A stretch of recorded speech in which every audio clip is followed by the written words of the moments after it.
"You don't belong here, boy. Government buildings aren't for people like you." Officer Marcus Webb snarled, slamming the black man against the marble steps of the federal building. The words cut through the crisp Washington, D.C. morning air like a blade through silk, each syllable dripping with the poison of generations of institutional racism.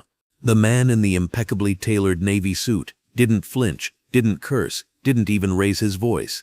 He simply straightened his tie with the same careful precision he'd used thousands of times before entering the most powerful rooms in America, and looked at Officer Webb with eyes that had weathered far worse storms than this pathetic display of misplaced authority.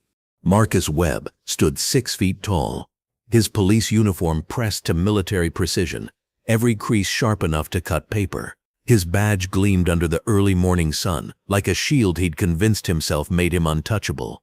At 38, he'd been patrolling these streets for 12 years, long enough to develop what he called street instincts, and what the Internal Affairs Department had quietly labeled a pattern of concerning behavior in 3 separate incidents that had been buried under paperwork and union protection. His hand rested on his utility belt with practiced familiarity, fingers tapping against his radio with the nervous energy of a man who'd never learned to question his own assumptions. The weight of his weapon provided comfort, a constant reminder that in his small world, he held the power to make people comply, to make them afraid, to remind them of their place in his twisted hierarchy. The federal building loomed behind them like a monument to democracy itself. Its imposing columns reaching toward a cloudless sky like marble fingers pointing toward justice, or at least toward the idea of justice that existed somewhere beyond Marcus Webb's comprehension. Each column had witnessed decades of American history, had stood silent as civil rights leaders walked these same steps, as presidents had climbed toward offices where they would sign legislation that would reshape the nation. The American flag hung motionless in the still air, its red, white, and blue fabric, a symbol that meant different things to different people on this particular morning. To Webb, it represented his authority, his right to maintain order as he saw fit. To the man he had just assaulted, it represented an ideal that America was still struggling to achieve, a promise that remained unfulfilled for too many of its citizens. On any other morning, the scene might have appeared serene, even dignified. Federal employees would be arriving for work, their footsteps echoing off the marble in rhythmic patterns that spoke of routine, of normalcy, of a government machinery grinding forward with mechanical precision. But not today. Today the morning quiet had been shattered by Webb's voice, by his prejudice made audible, by his ignorance transformed into action. "I asked you a question," Webb pressed, stepping closer until his presence filled the space between them like a toxic cloud. His breath formed small clouds in the cool air, each word a vapor of misplaced authority, each syllable a demonstration of power wielded without wisdom. "What's your business here? You got ID? You got a reason to be lurking around a government building?" The word lurking hung in the air like an accusation waiting for a trial. In Webb's mind, the mere presence of a black man near a federal building constituted suspicious activity, regardless of the expensive suit, the confident bearing, or the obvious signs of education and refinement that he was too prejudiced to recognize. The black man, tall, distinguished, with graying temples that spoke of wisdom earned through decades of service to his country, reached slowly into his jacket pocket. The movement was deliberate, careful, designed to avoid any misunderstanding. But Marcus Webb saw what he expected to see, a potential threat, a reason to escalate, an excuse to demonstrate his authority. Webb's hand immediately moved to his weapon, a reflexive action, born of prejudice, disguised as procedure. His fingers wrapped around the grip, with the familiarity of a man who had drawn his gun 47 times in 12 years of service, though he had never once fired it in the line of duty. The weapon wasn't about protection, it was about control, about the psychological advantage that came from knowing he could end a situation with deadly force if he chose to do so. "Easy there," Webb barked, his voice echoing off the marble facade behind them. "Real slow, real careful, hands where I can see them." The irony was lost on him entirely. Here was a man who had spent decades crafting legislation designed to protect citizens from exactly this kind of behavior, being subjected to the very abuses he had fought to eliminate. The man's hands moved with deliberate slowness, not out of fear, but out of an understanding that sudden movements could transform a bad situation into a tragic one. From his pocket, the man withdrew a leather wallet, expensive and well-worn, the kind of accessory that spoke of success earned rather than inherited. The leather was soft with age, broken in by years of use, containing within it the documentation of a life spent in service to the American people. But before he could open it, before he could reveal even a hint of his true identity, Webb snatched it from his hands with the casual violence of someone who had never been held accountable for his actions. "Let's see what we got here," Webb muttered, flipping the wallet open with movements that were both practiced and disrespectful. He handled it like evidence from a crime scene, like something contaminated that needed to be examined with suspicion rather than simple courtesy. Driver's license, credit cards bearing the name of banks that catered to Washington's elite, a few family photos, a beautiful woman with kind eyes, 2 young adults in graduation caps, a small group gathered around a Christmas tree. The images spoke of a life filled with love, achievement, and purpose. But none of this registered as important to Webb's narrow worldview. He saw only what he expected to see. The documentation of someone he had already decided was beneath his concern. He barely glanced at the name on the license before snapping the wallet shut with a sound like a judge's gavel. The leather slapped together with finality, sealing away the truth that might have saved both men from what was about to unfold. Marcus Thompson, Webb read aloud, deliberately mangling the pronunciation of the last name, drawing out the syllables in a way that turned respect into mockery. "That your real name? You dealing drugs, Marcus? Running some kind of scam? Because let me tell you something, this isn't the neighborhood for your kind of business." The words landed like physical blows, each accusation a demonstration of Webb's assumptions about black men in expensive suits. In his mind, success achieved by someone who looked like his victim could only be the result of criminal activity. The possibility that he was facing someone who had earned his position through decades of public service, someone who had graduated from Harvard Law School, someone who had been elected to the United States Senate 3 times by overwhelming margins, never entered his consciousness. The man who Webb had just misidentified caught his wallet with practiced grace, his movements betraying none of the anger that any reasonable person would feel in such circumstances. Instead, he slipped the wallet back into his pocket with the same careful precision he used when handling classified documents or sensitive legislation. "Officer," he said quietly, his voice carrying the authority of someone accustomed to being heard in rooms where nations' fates were decided, where budgets in the trillions were debated, where the future of America was shaped by careful words and thoughtful decisions. "I believe there's been a misunderstanding." "The only misunderstanding," Webb shot back, his confidence growing with every word, "is you thinking you can just wander around here like you own the place. This is federal property. This is serious business, not some street corner where you can—" He let the sentence hang unfinished, loaded with implications that revealed more about his character than any psychological evaluation ever could. The unspoken words filled the space between them like smoke from a fire that had been burning for centuries, fed by ignorance and sustained by systems that had never been properly challenged. "Where I can, what? Exactly?" The question hung in the air between them, sharp and precise as a surgeon's scalpel. It was the kind of question that lawyers learned to ask in law school, the kind that exposed assumptions and forced people to confront the ugliness of their own thinking. For the first time since the encounter began, Webb hesitated. There was something in the man's tone, a quiet confidence that didn't match Webb's preconceived notions about black men who found themselves on the wrong side of police authority. The pause lasted only seconds, but in those seconds, Webb's worldview was challenged by something he couldn't quite identify. The man's bearing, his speech patterns, his obvious education, all of it contradicted the narrative Webb had constructed in his mind. But cognitive dissonance was not something Marcus Webb handled well. When reality conflicted with his prejudices, he invariably chose to dismiss reality. "Look, smart guy," Webb said, his voice gaining an edge that spoke of violence barely contained. "I don't know what game you think you're playing, but it ends right now. You want to lawyer talk your way out of this? That's not how things work on my beat. But Marcus Webb had never been one to back down from a confrontation, especially not when his authority was being questioned by someone he considered inferior. In his mind, respect was something that flowed upward through a rigid hierarchy, never down. And this man, regardless of his suit, regardless of his composure, regardless of the obvious signs of intelligence and education, was clearly someone who needed to be reminded of his place in Webb's distorted version of the world order.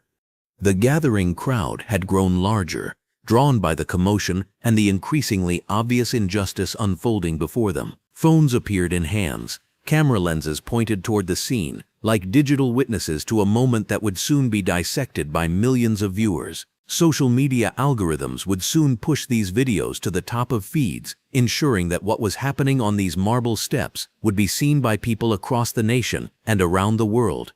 But Webb was beyond caring about witnesses, beyond concern for consequences. The presence of an audience only fed his need to demonstrate dominance, to show everyone watching exactly who held power in this interaction. "You can smart-mouth all you want," Webb said, pulling out his handcuffs with a flourish that suggested he had performed this action countless times before. The metal caught the morning light, gleaming like instruments of oppression, dressed up as tools of justice. But suspicious activity is suspicious activity, and a black man with no clear business hanging around a federal building, that's about as suspicious as it gets. The words landed like grenades thrown into a crowd, each syllable explosive with the force of systemic racism laid bare. Nearby pedestrians gasped audibly, their disbelief palpable in the morning air. This wasn't 1955 in Mississippi or Alabama. This was 2024 in Washington, D.C., steps away from buildings where the nation's highest ideals were supposed to be transformed into reality. "I'm going to need you to turn around and put your hands behind your back," Webb continued, his voice gaining confidence as the crowd grew larger. Nothing made him feel more powerful than an audience, especially when that audience was witnessing him assert control over someone he deemed inferior. In his twisted psychology, every gasp of shock from the crowd was validation of his authority. Every expression of disbelief was proof that he was maintaining order in a chaotic world. The distinguished man looked around at the growing crowd with the same careful assessment he used when entering the Senate chamber before a crucial vote. His expression remained calm, almost serene, as if he were watching a chess game where he could see 12 moves ahead, where the outcome was inevitable, even if the current position appeared disadvantageous. "Officer Webb," he said, reading the nameplate on the uniform with the same careful attention to detail that he brought to legislative documents, "I strongly advise you to reconsider your current course of action." The words carried weight that Webb was constitutionally incapable of recognizing. This was the voice of a man who had advised presidents, who had shaped national policy, who had stood before the Supreme Court and argued cases that had changed the direction of American jurisprudence. But to Webb, it was just another attempt by another black man to avoid the consequences of what Webb perceived as criminal behavior. "You advising me?" Webb laughed, a harsh sound that echoed off the building's facade like the cawing of carrion birds. "That's rich. Real rich. You got some nerve. I'll give you that. But nerve doesn't change facts. And the fact is, you're under arrest for suspicious activity, loitering, and failure to comply with a lawful order." The charges were fabricated, built on nothing more substantial than Webb's prejudices and his assumption that his authority was absolute. But in his mind, they were as solid as the marble steps beneath their feet. He had decided that this man was guilty of something, and the specifics of that something were less important than the assertion of his power to make the determination. The handcuffs clinked as Webb stepped forward, the sound like chains being forged in real time. But the man didn't move. He stood perfectly still, hands at his sides, watching Webb approach with the patience of someone who had spent decades dealing with far more sophisticated opponents than a prejudiced street cop. This was a man who had faced down hostile senators during confirmation hearings, who had negotiated with foreign dignitaries, who had maintained his composure while being grilled by Supreme Court justices. "Last chance to cooperate," Webb warned, enjoying every moment of what he perceived as his victory. The words dripped with the satisfaction of a predator about to consume its prey. "Make this easy on yourself." "Officer Webb," the man said one final time, his voice carrying across the marble steps like a judge delivering a verdict that would reshape the legal landscape. "You're making a very serious mistake." The warning contained multitudes that Webb was incapable of comprehending.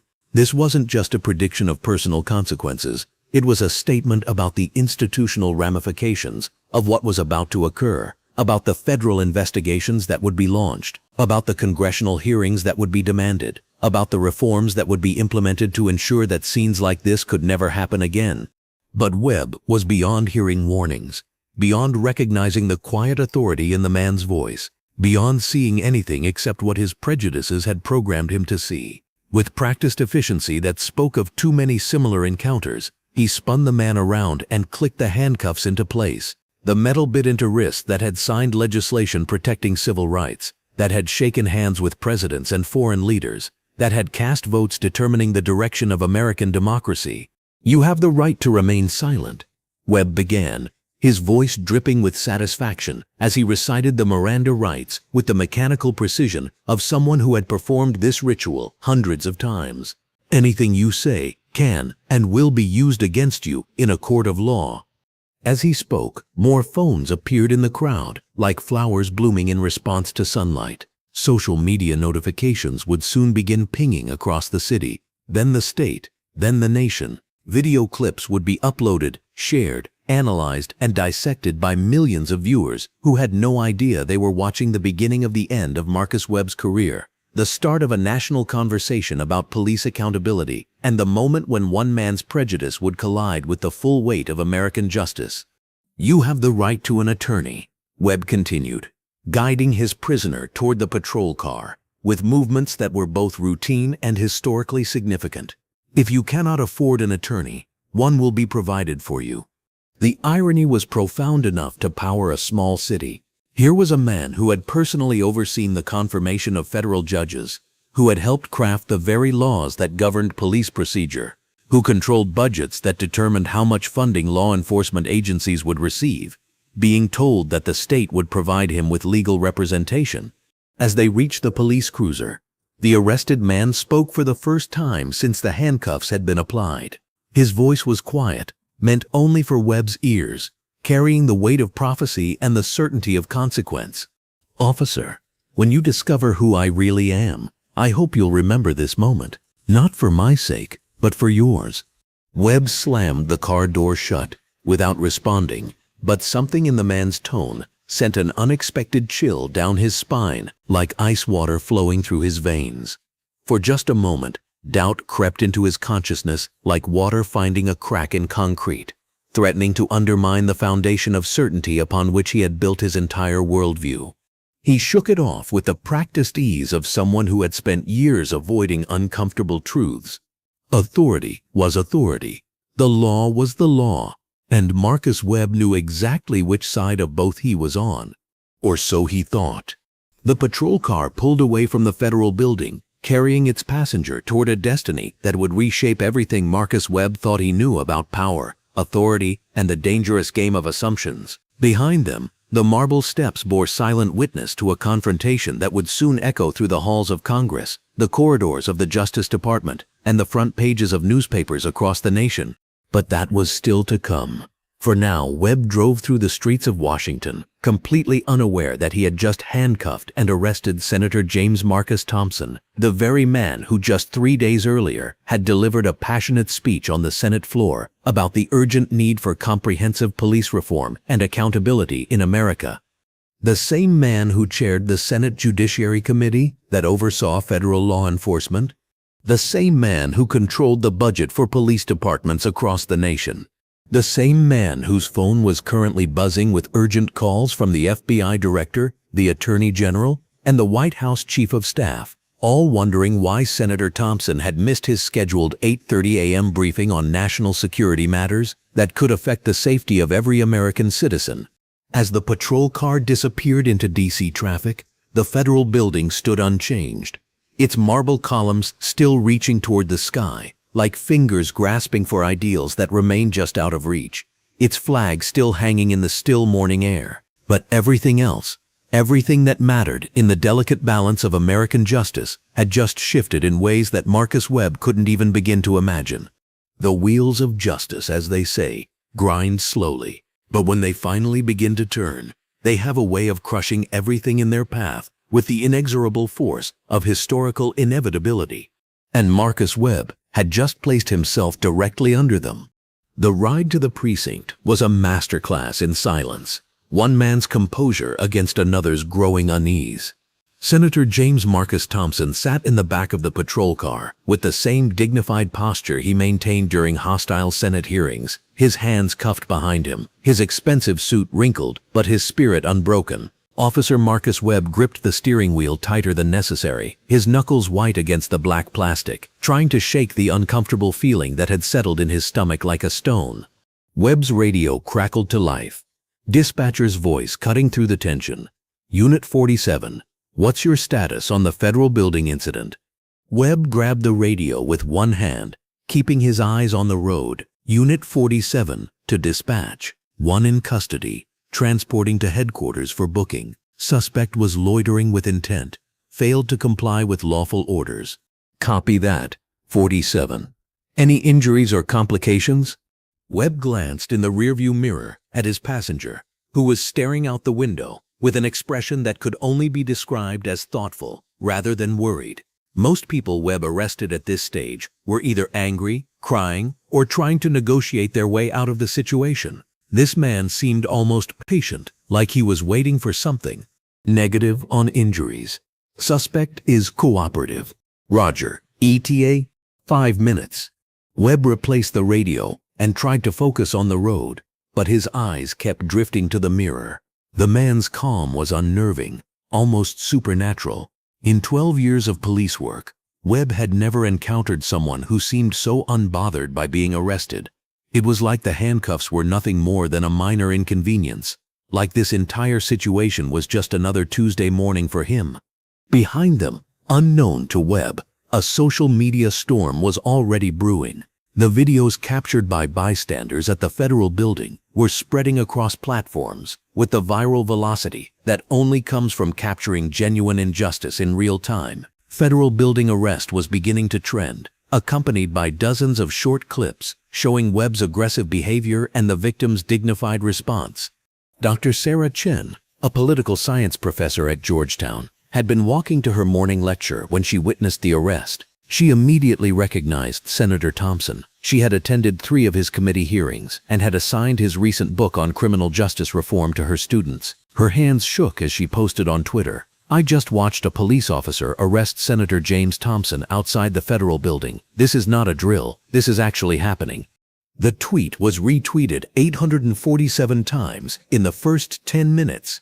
Meanwhile, at the Hart Senate office building, Senator Thompson's chief of staff, Maria Rodriguez, was starting to panic. The senator was never late for meetings, especially not security briefings. She had tried calling his cell phone 6 times, each call going straight to voicemail.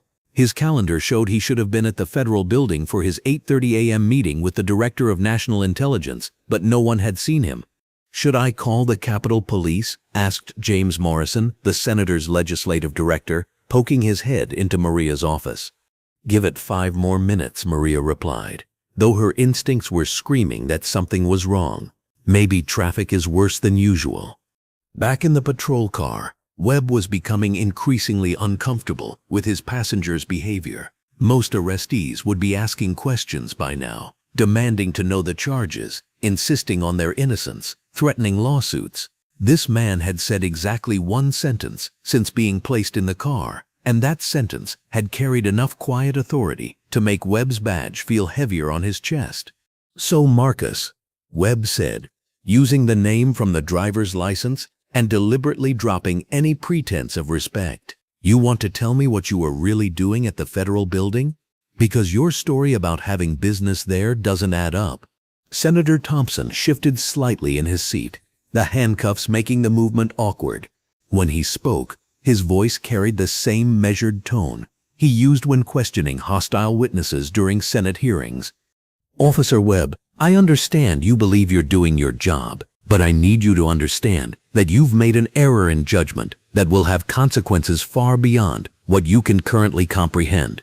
Webb laughed, but it came out forced and hollow. "Consequences? What are you gonna do? File a complaint? Sue the department?" "I've heard it all before, pal. Guys like you always think you're special, always think the rules don't apply to you. Guys like me?" The question hung in the air like a challenge to a duel. Webb realized he had stepped into dangerous territory, but his pride wouldn't let him back down. "You know what I mean. Guys who think they can dress up in expensive suits and walk around like they own the world. Newsflash, you don't. And what gives you the authority to determine who belongs where in America, Officer Webb?" The question was delivered with surgical precision, each word chosen for maximum impact. It was the kind of question that had made Senator Thompson legendary in committee hearings, the kind that exposed the fundamental flaws in an opponent's argument while maintaining perfect professional courtesy. Webb felt his face flush red. "My badge gives me that authority, my training, my experience. I know suspicious behavior when I see it. And my skin color made my behavior suspicious?" Webb's mouth opened and closed like a fish gasping for air. He wanted to deny it, to claim that race had nothing to do with his decision, but the words wouldn't come. Instead, he focused on the road ahead and muttered, "This conversation is over." But Senator Thompson wasn't finished. "Officer Webb, in my 30 years of public service, I've encountered many people who confuse their authority with their character. The badge you wear is supposed to represent justice, protection, service to all citizens regardless of their appearance. When that badge becomes a tool for enforcing personal prejudices rather than upholding the law, it loses all meaning." The words hit Webb like physical blows. There was something in the man's delivery, not angry, not pleading, but definitively authoritative, that made Webb feel like he was being lectured by someone who actually understood the law better than he did. "You don't know anything about my character," Webb snapped. "I know that you saw a black man in a suit near a government building and immediately assumed criminal intent. I know that you escalated to physical force without attempting any form of peaceful resolution. I know that you ignored clear evidence of my education and social standing because it didn't fit your preconceived notions. Your character, Officer Webb, is revealed through your actions, not your intentions." Webb's hands tightened on the steering wheel until his knuckles went white. This wasn't how arrests were supposed to go. The person in handcuffs wasn't supposed to sound like a college professor delivering a lecture on ethics. They weren't supposed to make him feel stupid and small and wrong. "Shut up," Webb said, his voice barely above a whisper. "Excuse me?" "I said shut up. You have the right to remain silent, so use it." Senator Thompson fell quiet, but his silence somehow felt more powerful than his words had been. It was the silence of someone who had made his point and was now content to let the consequences unfold naturally. As they pulled into the police station parking lot, Webb's radio crackled again. "Unit 47, we've got some unusual activity on social media regarding your arrest at the federal building. Can you confirm the identity of your prisoner?" Webb grabbed the radio, annoyed. "Identity confirmed as Marcus Thompson, per driver's license. What kind of social media activity?" "Videos of the arrest are going viral. Several posts claiming the arrestee is some kind of government official, probably just internet nonsense. But the lieutenant wants to see you as soon as you get in." Webb's stomach dropped. He glanced in the mirror at his passenger, who was looking back at him with an expression that could only be described as patient understanding, as if he were watching a student finally begin to grasp a difficult concept. "Copy that," Webb managed. The police station was a fortress of institutional authority built in the 1970s when urban planning prioritized function over form. Concrete walls, narrow windows, and harsh fluorescent lighting created an atmosphere designed to intimidate rather than welcome. Webb had always loved the building's imposing presence. It reminded everyone who entered exactly who held the power in this relationship. But today, walking through the front entrance with his prisoner, Webb felt different. The usual sense of satisfaction that came with bringing in an arrest was replaced by a growing anxiety that he couldn't quite name. Sergeant Bill Murphy looked up from his desk as they entered. Murphy was a 20-year veteran who had seen everything the job could throw at him, and his weathered face usually showed no emotion beyond mild boredom. But today, his eyebrows shot up when he saw Webb's prisoner. "Jesus, Webb," Murphy said under his breath. "This the guy from the federal building?" "Yeah, why?" Murphy gestured toward his computer screen, which was displaying a Twitter feed full of videos and increasingly frantic posts. "Because half the internet thinks you just arrested a United States senator." Webb felt the blood drain from his face. "That's impossible. His name is Marcus Thompson. I checked his ID." Marcus Thompson, Murphy read from his screen, is the first name and middle name of Senator James Marcus Thompson, chairman of the Senate Judiciary Committee, who was scheduled to meet with federal security officials this morning and mysteriously never showed up. The room seemed to tilt sideways. Webb looked at his prisoner, who was standing patiently with his hands still cuffed behind his back, watching Webb's world crumble with the detached interest of someone observing a controlled demolition. That's not possible." Webb stammered. "Senators don't just walk around without security. They have drivers, bodyguards, assistants. This guy was alone." "Senator Thompson is famous for refusing security detail, except when absolutely necessary." Murphy continued reading from his screen. "He believes public officials should be accessible to the people they serve." Webb's legs felt weak. He slumped against the booking desk, his mind racing through the implications. If this was true, if he had actually arrested a sitting United States senator, his career wasn't just over, it was obliterated. Lawsuits would follow, federal investigations, his pension, his reputation, his entire future. "Sir," Senator Thompson said quietly, addressing Murphy rather than Webb, "I believe there are some phone calls that need to be made." Murphy looked at Webb, then at the senator, then back at his computer screen, where the story was exploding across social media in real time. "Webb, get those handcuffs off him. Now." Now." Webb's hands shook as he fumbled for his keys. The handcuffs seemed to have a will of their own, refusing to cooperate as his fingers trembled with growing panic. When they finally clicked open, Senator Thompson rubbed his wrists and straightened his suit jacket with the same careful dignity he had maintained throughout the entire ordeal. "Thank you," the senator said to Murphy. "I assume you have a private office where I can make some phone calls?" "Of course, Senator. Right this way." As Murphy led Senator Thompson toward the lieutenant's office, Webb stood frozen in the booking area, watching his career disappear down a hallway. Around him, other officers were gathering, whispering among themselves, stealing glances at their phones where the story was continuing to unfold. Officer Janet Stevens, who had always disliked Webb's attitude, walked over with her phone in hand. "Marcus, you need to see this." She showed him the screen, which displayed a news article with the headline, "Breaking Video Shows Police Officer Arresting Senator Thompson Outside Federal Building." Below it was a photo of Webb pushing the senator against the marble steps, his face clearly visible, his actions preserved forever in digital amber. "The FBI is reportedly launching an immediate investigation," Stevens read aloud. "The Justice Department has issued a statement calling the incident deeply concerning and promising a full review of procedures. Senate Majority Leader Patricia Williams has scheduled an emergency hearing on police accountability." Webb sank into a chair, his head in his hands. In less than 2 hours, he had gone from being a cop doing his job to being the face of everything wrong with American law enforcement. His name would be attached to this incident forever. His grandchildren would Google his name and find videos of him arresting a United States senator for the crime of being black near a government building.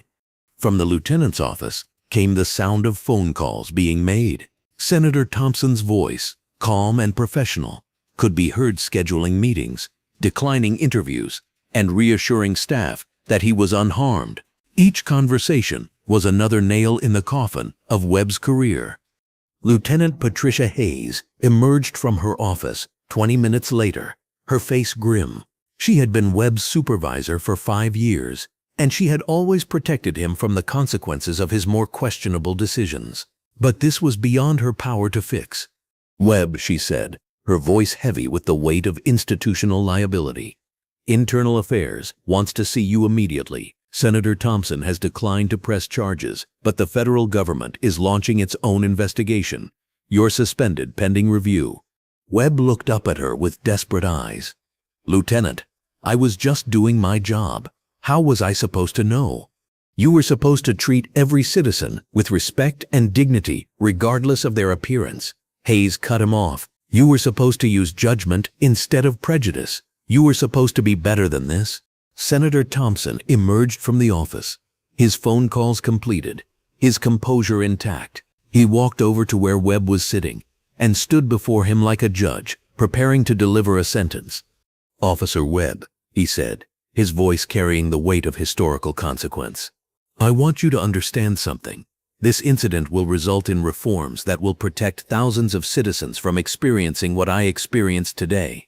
Your actions, your choices, your prejudices have just provided the catalyst for changes that I've been fighting for throughout my entire career. Webb looked up at him, confusion mixing with fear. What do you mean? I mean that in 3 days, I will be chairing a Senate hearing on police accountability. The video of our encounter will be played for every member of the Judiciary Committee. Your actions will be dissected by constitutional scholars, civil rights attorneys, and law enforcement experts. You have just provided the most compelling evidence possible for why comprehensive police reform is not just necessary, it's urgent. The words hit Webb like a physical assault. He had become an unwitting instrument of the very reforms he would have opposed if asked. His prejudice had been weaponized against the system he thought he was protecting. The irony, Senator Thompson continued, is that if you had simply treated me with basic human dignity, if you had approached me with courtesy instead of suspicion, if you had seen me as a citizen rather than a threat, none of this would have happened. Your prejudice didn't protect society, Officer Webb. It exposed the very worst of it. With that, Senator Thompson walked toward the exit, his dignity intact, his purpose reinforced by the morning's events. He paused at the door and looked back at Webb one final time. When you have time to reflect on this day, I hope you'll remember that the uniform you wear is supposed to serve justice, not obstruct it. And justice, Officer Webb, is colorblind. The door closed behind him with the finality of a vault ceiling shut. Webb was left sitting in the booking area of his own police station, surrounded by colleagues who were looking at him like he was a stranger, knowing that his career, his reputation, and his future had been destroyed by his own prejudices in the span of a single morning. Outside, Senator Thompson stepped into the Washington, D.C. sunshine, pulled out his phone, and made one final call. Maria, it's James. I'm going to be late for the rest of my meetings today. We need to accelerate the timeline on the police reform bill.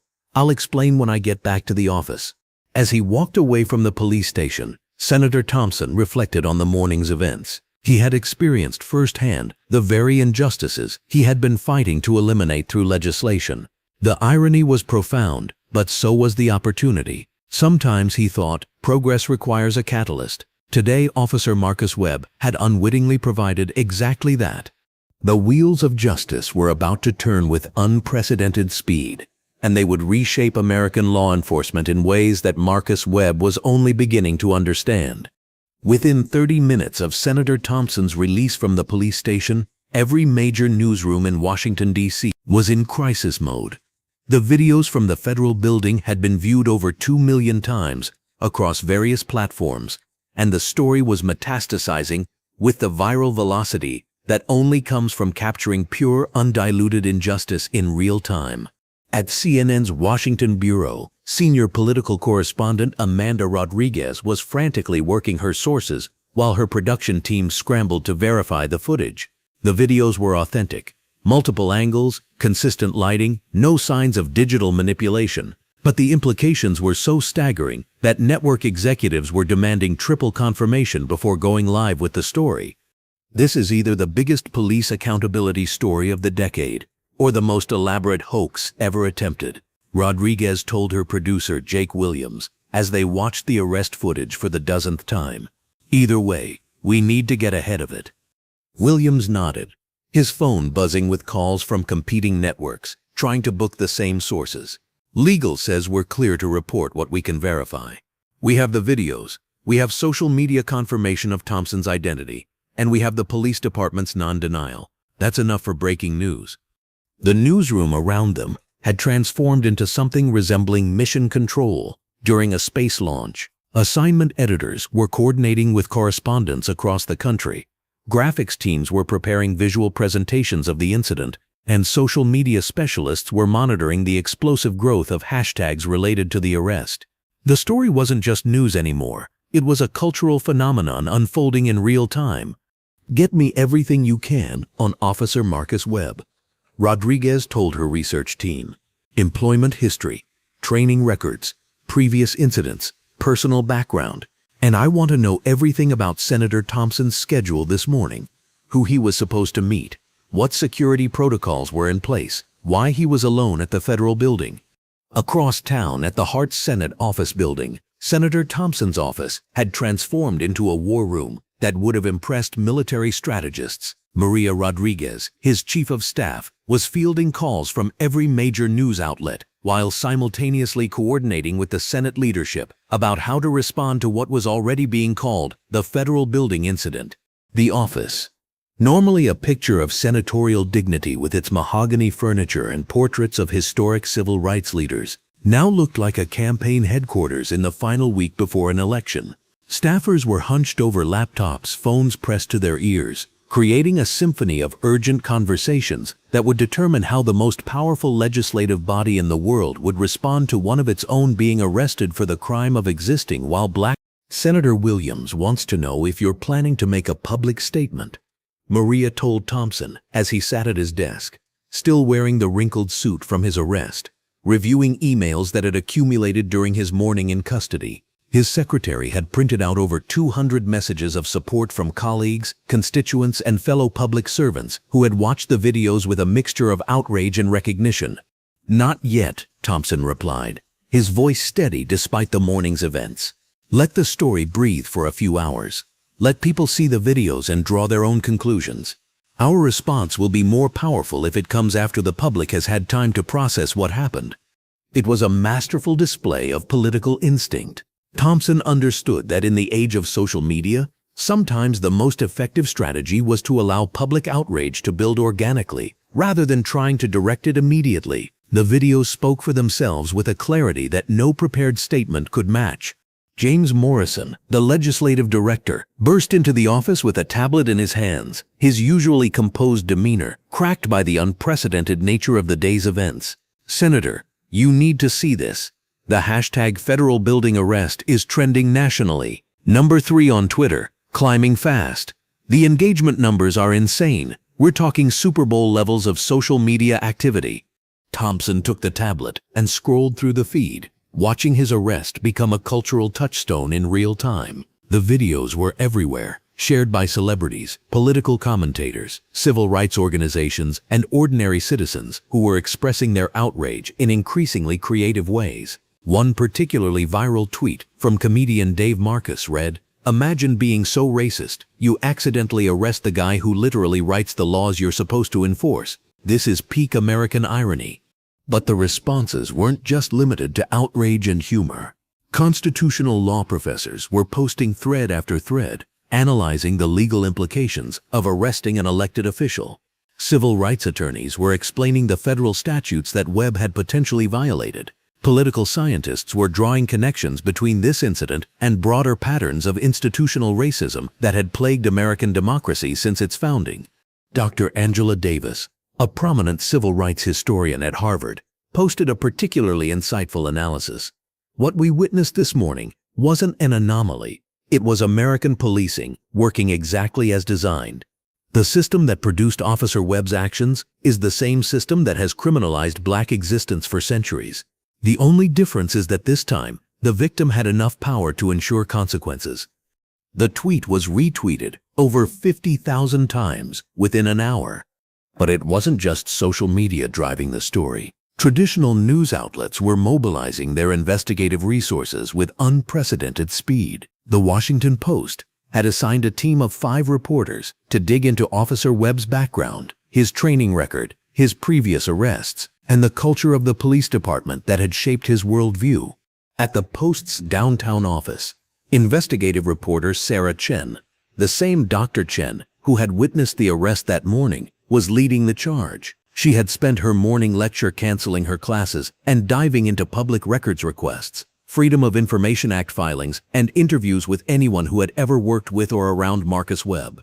This isn't just about one bad cop, Chen explained to her editor David Park, as they planned their coverage strategy. This is about a system that consistently produces officers like Webb. I want to look at his training records, his performance evaluations, any previous complaints or incidents. I want to understand how someone with clear biases was allowed to patrol federal buildings where he would inevitably encounter the very people he's prejudiced against. Chen's investigation was already yielding disturbing results. Public records showed that Webb had been involved in 17 arrests of black men over the past 2 years, compared to only 3 arrests of white men during the same period. Despite patrolling neighborhoods with roughly equal racial demographics, his training records showed that he had completed diversity and bias awareness courses, but interviews with his colleagues revealed a pattern of racial humor and stereotyping that had been overlooked by supervisors. Park nodded, understanding the broader implications. What's your timeline? I can have the first piece ready by this evening. A profile of Webb, his background, his record, but the real story is going to take weeks to develop. We need to examine the entire pipeline: recruitment, training, supervision, accountability. This incident is going to be the lens through which we examine everything wrong with American law enforcement. Meanwhile, at FBI headquarters, Director Rebecca Martinez was convening an emergency meeting with her senior staff.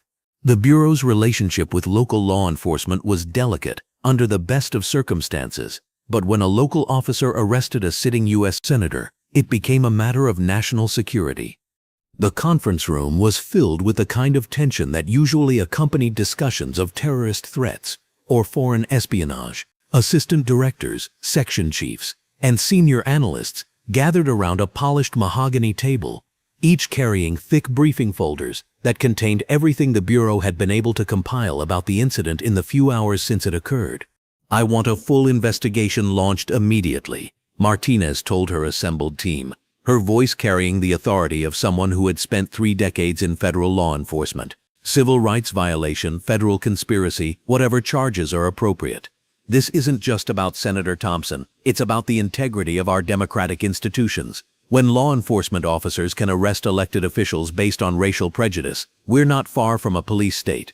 Assistant Director Michael Torres, who oversaw the Bureau's Civil Rights Division, was already pulling together his team. We'll need to examine Webb's entire record, interview witnesses from the scene, analyze the videos for evidence of civil rights violations. But Director, we should also consider the broader implications. This incident is going to spark national protests, congressional hearings, demands for federal intervention in local policing. Martinez leaned back in her chair, considering the political minefield ahead. Senator Thompson has been one of our strongest allies in Congress, especially on civil rights issues. Ironically, his arrest might give us the leverage we need to implement reforms that have been stalled for years. The irony wasn't lost on anyone in the room. For months, the FBI had been quietly pushing for expanded authority to investigate local law enforcement agencies that showed patterns of civil rights violations. Congress had been reluctant to grant such authority, concerned about federal overreach and states' rights. But now, with one of their own having been victimized by exactly the kind of police misconduct the Bureau wanted to address, political resistance was likely to evaporate overnight. I want this investigation to be absolutely by the book, Martinez continued. Full documentation, multiple witnesses, comprehensive analysis. When we present our findings, they need to be unassailable. This case is going to set precedents that will affect federal law enforcement for decades. Back at the police station where Webb had been suspended, Lieutenant Patricia Hayes was dealing with a crisis that was spiraling beyond her control. Her phone hadn't stopped ringing. Reporters, attorneys, federal investigators, and her own chain of command, all demanding answers she didn't have. The Internal Affairs Office, normally a quiet corner of the building where procedural violations were investigated with bureaucratic efficiency, had been transformed into something resembling a crime scene analysis center. Detective Laura Kim, the department's lead internal affairs investigator, was reviewing every piece of documentation related to Webb's career while simultaneously fielding calls from federal agencies. His record is actually cleaner than most, Kim told Hayes as they reviewed Webb's file, which had grown to 3 thick folders as they pulled in training records, performance evaluations, and incident reports spanning 12 years of service. A few excessive force complaints over the years, but nothing that resulted in discipline. Standard performance evaluations, no major incidents. On paper, he looks like a competent officer. Hayes shook her head, her 25 years of law enforcement experience telling her that the paperwork often didn't reflect reality. On paper doesn't matter when the video shows him arresting a senator for walking while black. What about his training records? Did he complete bias awareness training? Kim flipped through the file, checking dates and signatures. Says here, he completed the mandatory diversity training 3 times in the past 5 years, passed all the tests, never showed any red flags in the classroom, even got commendations from instructors for his participation in scenario-based training. Then how does a guy who passed diversity training end up arresting a United States senator because he assumed a black man near a government building was automatically suspicious? It was a question that would soon be examined by congressional committees, federal investigators, civil rights attorneys, and law enforcement reformers across the country. How does institutional racism persist even when systems are supposedly in place to prevent it? The answer, as Senator Thompson well knew, lay in the gap between policy and practice, between training materials and street-level decision-making, between stated values and actual behavior. It was the difference between knowing what you're supposed to do and actually doing it when split-second decisions were required. Look at this, Kim said, pointing to a section of Webb's file. Every year, he scores in the top 10% on written exams about constitutional rights and proper police procedure. His supervisors consistently rate him as knowledgeable about departmental policies. But look at these complaint patterns. She spread out a series of incident reports across the desk. 17 complaints in 5 years, all from minority citizens, all alleging excessive force or harassment. None of them resulted in discipline because witnesses were unreliable, complainants had criminal records, or the incidents occurred in areas without video surveillance. Hayes studied the pattern with growing alarm. So we had an officer who knew exactly what he was supposed to do, but consistently did the opposite when he thought no one was watching? That's what it looks like. And this morning, he ran into someone who had the power to ensure people were watching.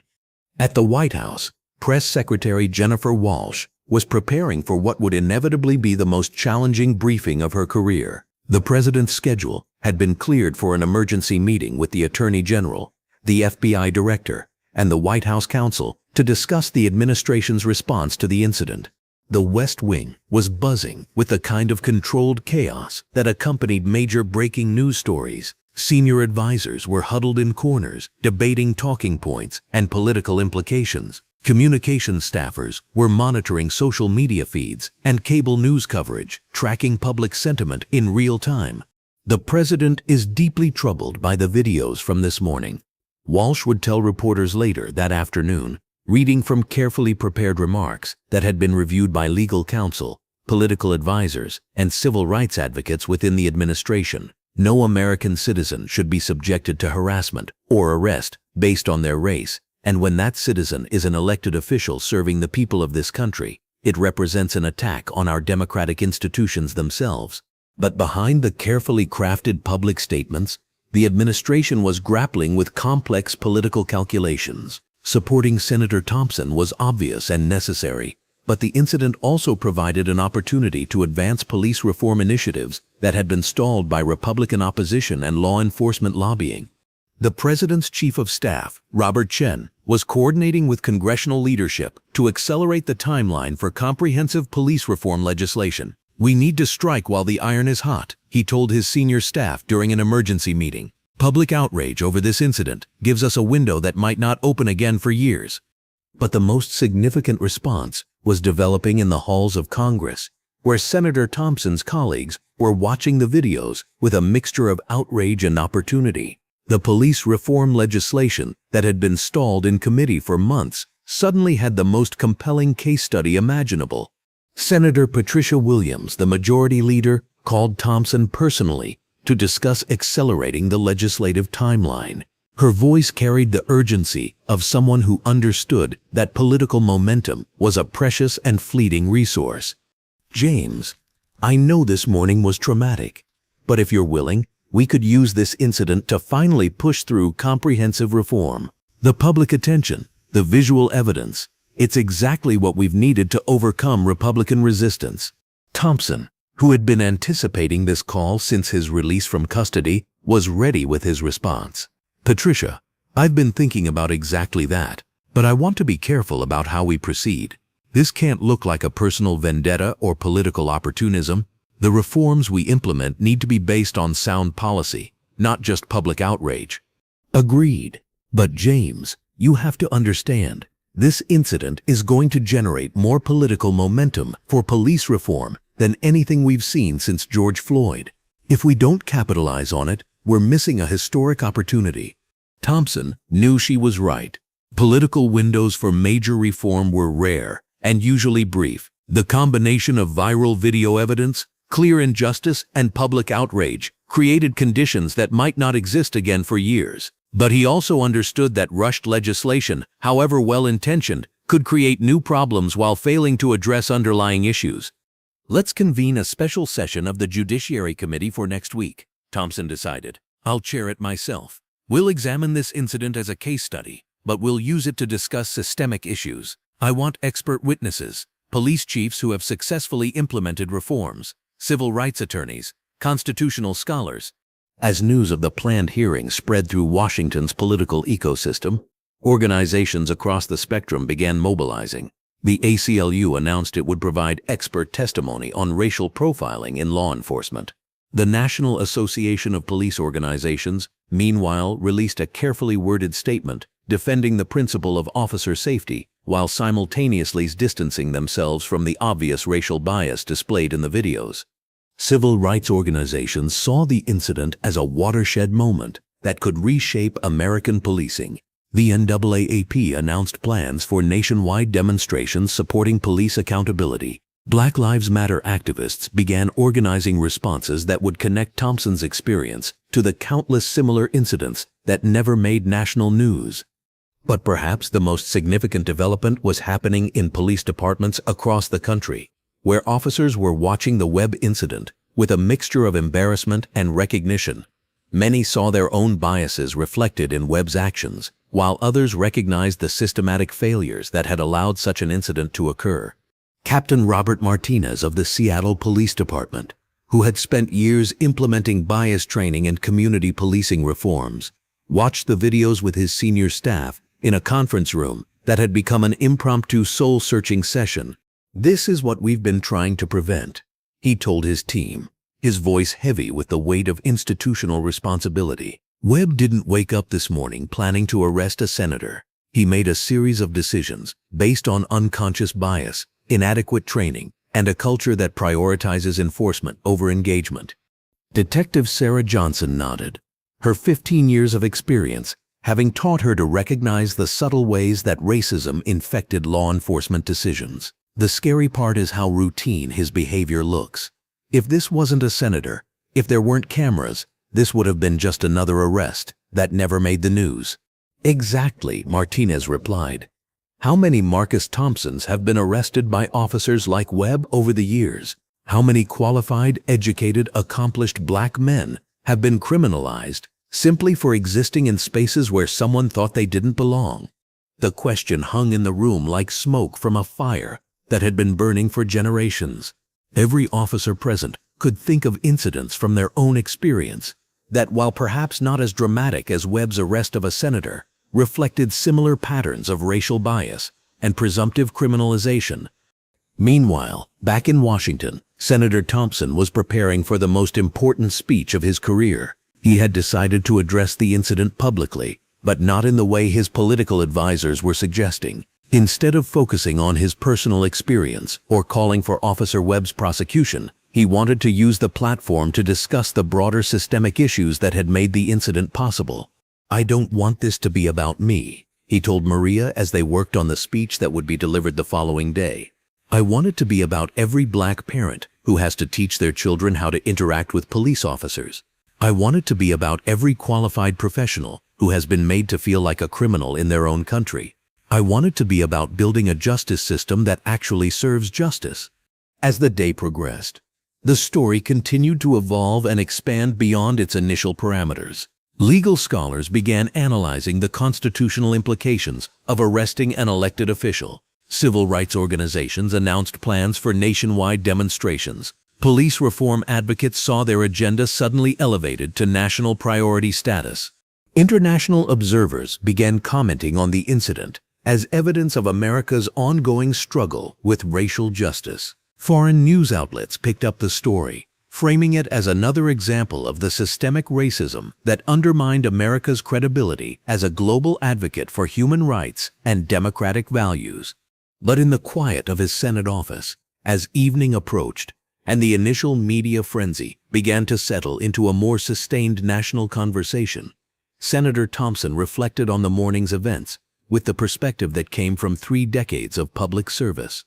He had been arrested, handcuffed, and humiliated, not because of anything he had done, but because of who he was and what Officer Webb assumed about people who looked like him. It was a stark reminder that in America, even the most accomplished, most powerful black citizens were not immune from the casual racism that infected so many interactions between law enforcement and communities of color. But Senator Thompson also recognized the opportunity that had emerged from injustice. His arrest had provided the most compelling argument possible for the reforms he had been championing throughout his career. Sometimes, he thought, progress required a catalyst that was so obvious, so undeniable, that even the most resistant observers were forced to acknowledge the need for change. Officer Marcus Webb, in his moment of prejudiced judgment, had inadvertently provided exactly that catalyst. The wheels of justice were beginning to turn, and they would reshape American law enforcement in ways that would protect countless future citizens from experiencing what Senator Thompson had endured on the marble steps of the federal building. The system was responding, and that response would echo through police departments, courtrooms, and legislative chambers across the nation for years to come. The secure conference room in the Hart Senate Office Building had hosted classified briefings on national security threats, Supreme Court nominations, and impeachment proceedings.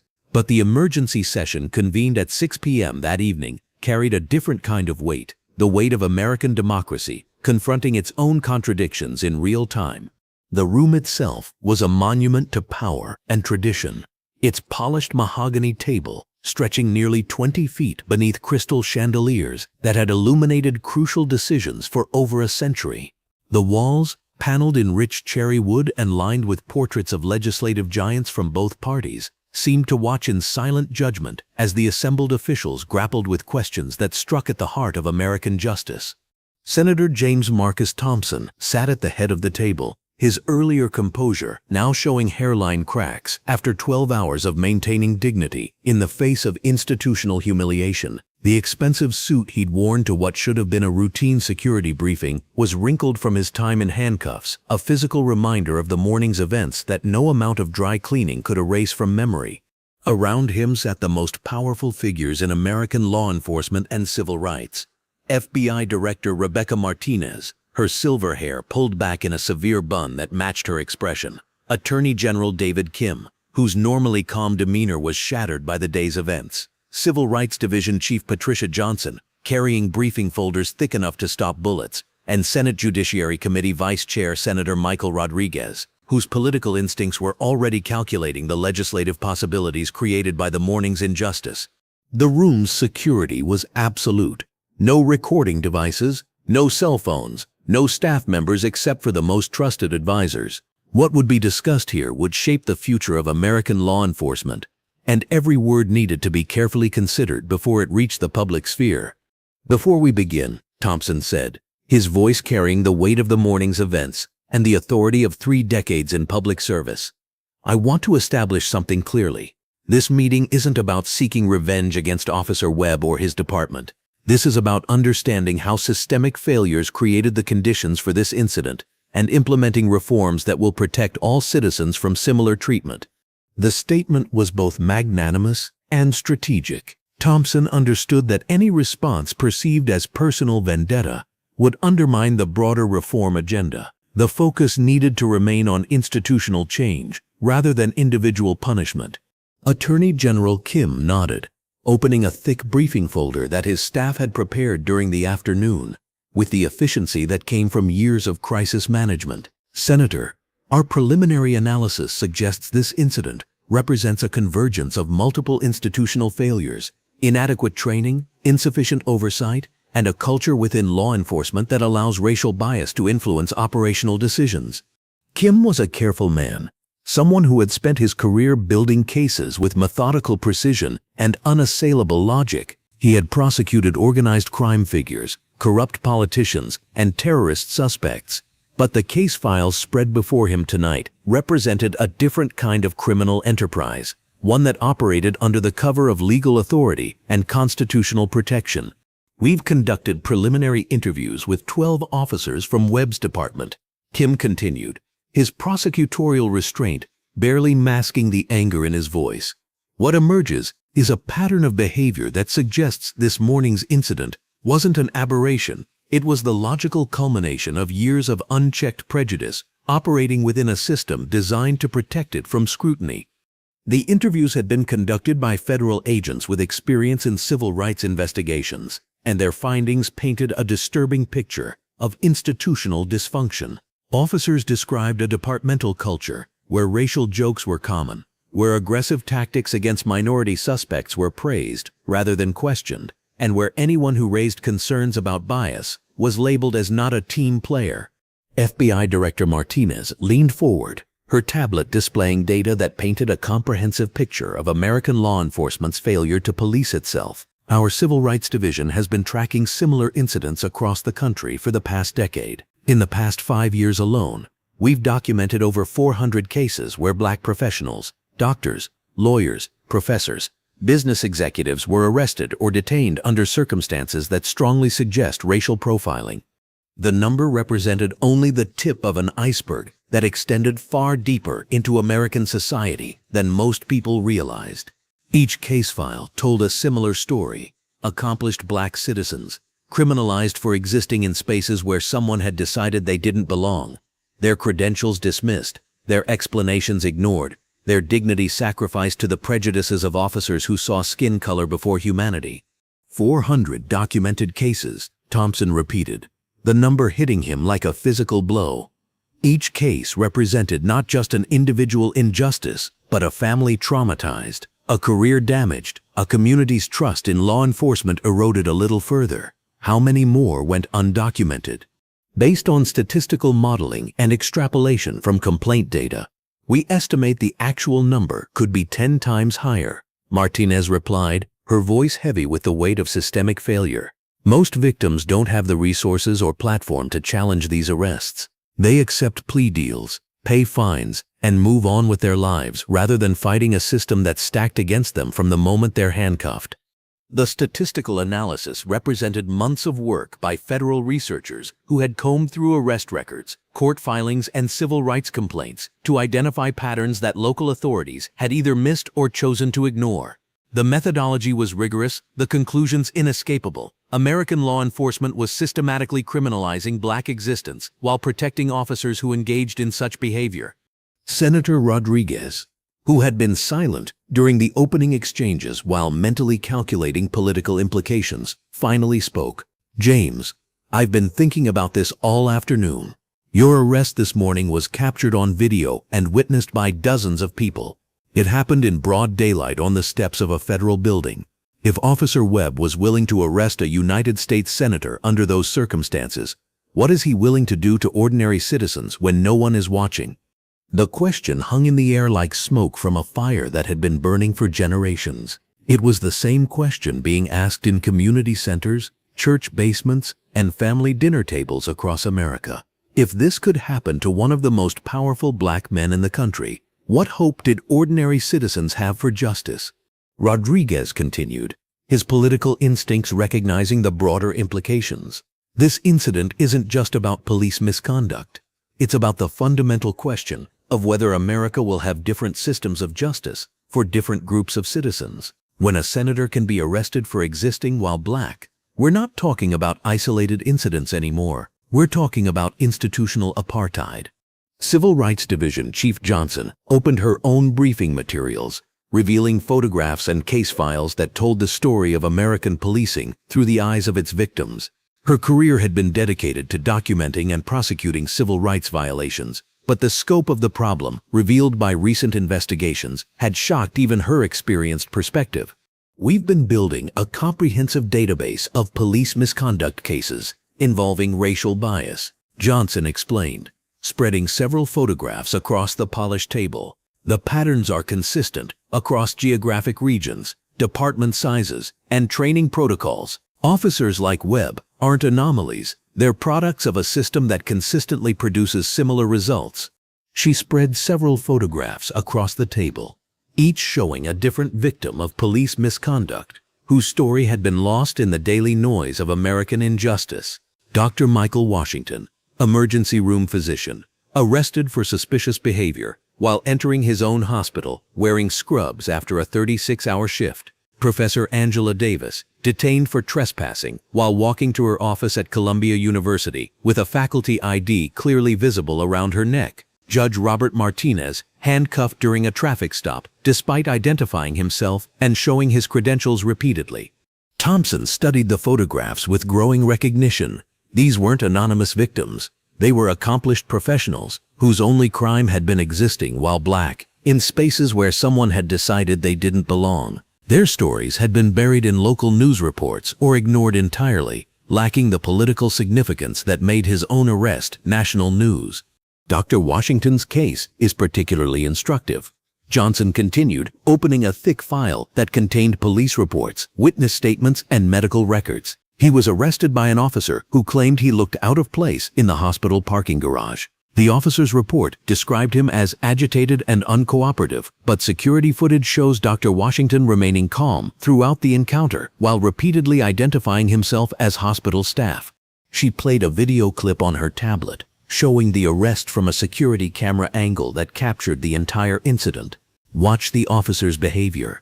He approaches with predetermined assumptions, ignores evidence that contradicts his narrative, and escalates to force when Dr. Washington doesn't show what the officer considers appropriate deference. The parallels to Thompson's own experience were unmistakable. Both incidents involved officers who saw black skin and immediately assumed criminal intent, regardless of evidence suggesting otherwise. Both involved victims who maintained dignity and composure despite being criminalized for existing in spaces where they belonged. "What's the common thread?" Thompson asked, though he suspected he already knew the answer. Every incident involved an officer who had completed bias training, passed psychological evaluations, and showed no obvious red flags in their personnel files, Johnson replied. The problem isn't identifying bad apples. It's understanding how the entire orchard became infected with the assumption that black citizens are inherently suspicious. The metaphor was apt but incomplete. The problem wasn't just individual officers making biased decisions. It was entire departments, training academies, and police cultures that reinforced racial stereotypes while providing legal cover for discriminatory enforcement. Attorney General Kim opened a laptop and began displaying PowerPoint slides that his policy team had prepared during the afternoon, with the urgency typically reserved for national security crises. We've identified several systemic issues that contributed to this morning's incident. First, training protocols that emphasize theoretical understanding of bias without providing practical tools for recognizing and interrupting prejudiced decision-making. The first slide showed statistics comparing training hours dedicated to various police functions. The disparity was stark and revealing. Officers spent 40 hours annually on firearms training, 35 hours on high-speed pursuit techniques, 28 hours on arrest procedures, but only 4 hours on recognizing and addressing racial bias. The message was clear. Departments prioritized officer safety and enforcement tactics while treating civil rights protection as an afterthought. Second, Kim continued, advancing to the next slide, supervision structures that prioritize arrest numbers over community engagement. Officers like Webb are rewarded for aggressive policing without sufficient evaluation of whether that aggression is being applied fairly across racial lines. The slide displayed promotion criteria from Webb's department, showing that advancement was based primarily on arrest statistics, conviction rates, and supervisor recommendations. Nowhere in the evaluation process was there systematic analysis of whether an officer's enforcement patterns suggested racial bias or community alienation. Third, accountability systems that protect officers from consequences while placing the burden of proof on victims who lack resources to challenge police authority. Even when complaints are filed, investigations are conducted by the same departments whose officers are accused of misconduct. FBI Director Martinez added her own perspective, drawn from decades of federal law enforcement experience and growing frustration with local departments' resistance to reform. The fundamental problem is cultural. Many police departments have developed an us versus them mentality that views certain communities as inherently threatening rather than citizens deserving protection. Martinez had spent her career in federal law enforcement, where officers were expected to work across racial and cultural lines without the territorial mindset that characterized many local departments. The contrast had shown her how police culture could either promote or prevent discriminatory behavior. When you combine that mindset with inadequate training and minimal accountability, Martinez continued, incidents like this morning's become inevitable. The only variable is whether they're captured on video and involve someone with enough power to demand consequences. Senator Thompson leaned back in his leather chair, processing the scale of the problem being described. As chairman of the Judiciary Committee, he had spent years studying criminal justice reform from a legislative perspective, but experiencing the system's failures firsthand had given him a visceral understanding of its impact that no amount of academic study could provide. What about Webb specifically? Thompson asked. What do we know about his background, his training, his previous incidents? Martinez consulted her notes, which contained more information about Marcus Webb than he probably knew about himself. Federal investigators had spent the afternoon compiling a comprehensive profile that included his academy records, personnel files, psychological evaluations, and social media posts going back 5 years. 12 years on the force, graduated middle of his class from the police academy. No major disciplinary actions in his official file. Martinez began, but here's what's interesting. We've identified a pattern in his arrest record that suggests consistent racial bias operating beneath the surface of apparent competence. She displayed a chart showing Webb's arrests over the past 5 years, broken down by racial demographics and offense categories. The pattern was unmistakable to anyone willing to see it. 68% of his arrests involved Black or Hispanic suspects, despite patrolling areas with much more diverse demographics. His use of force reports show similar disparities. He's 3 times more likely to use physical force against minority suspects than white suspects. The statistics told a story that Webb's supervisors had either missed or chosen to ignore. Each data point represented a moment when racial bias had influenced law enforcement decisions, creating a pattern of discriminatory policing that had operated unchecked for over a decade. And his supervisors never noticed this pattern? Senator Rodriguez asked, his voice carrying the disbelief of someone discovering the extent of institutional negligence. That's the systemic failure, Attorney General Kim interjected, his prosecutorial training evident in his systematic analysis of departmental dysfunction. The data was there, documented in official reports, and filed in department databases, but no one was analyzing it for patterns of discrimination. Most police departments track arrest numbers, clearance rates, and response times, but very few systematically monitor whether their officers are applying force and authority equitably across racial lines. Kim displayed another slide showing the data analysis capabilities of Webb's department. They had sophisticated systems for tracking crime patterns, resource allocation, and officer productivity, but no mechanisms for identifying discriminatory enforcement patterns. The technology existed, but the will to use it for civil rights protection was absent. It's like having smoke detectors that only work during business hours, Johnson observed.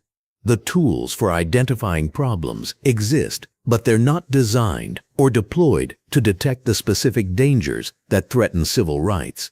Civil Rights Division Chief Johnson pulled out another folder, this one containing witness statements and video evidence that painted a comprehensive picture of the morning's events from multiple perspectives. We've interviewed 17 witnesses to this morning's incident. Their accounts are remarkably consistent.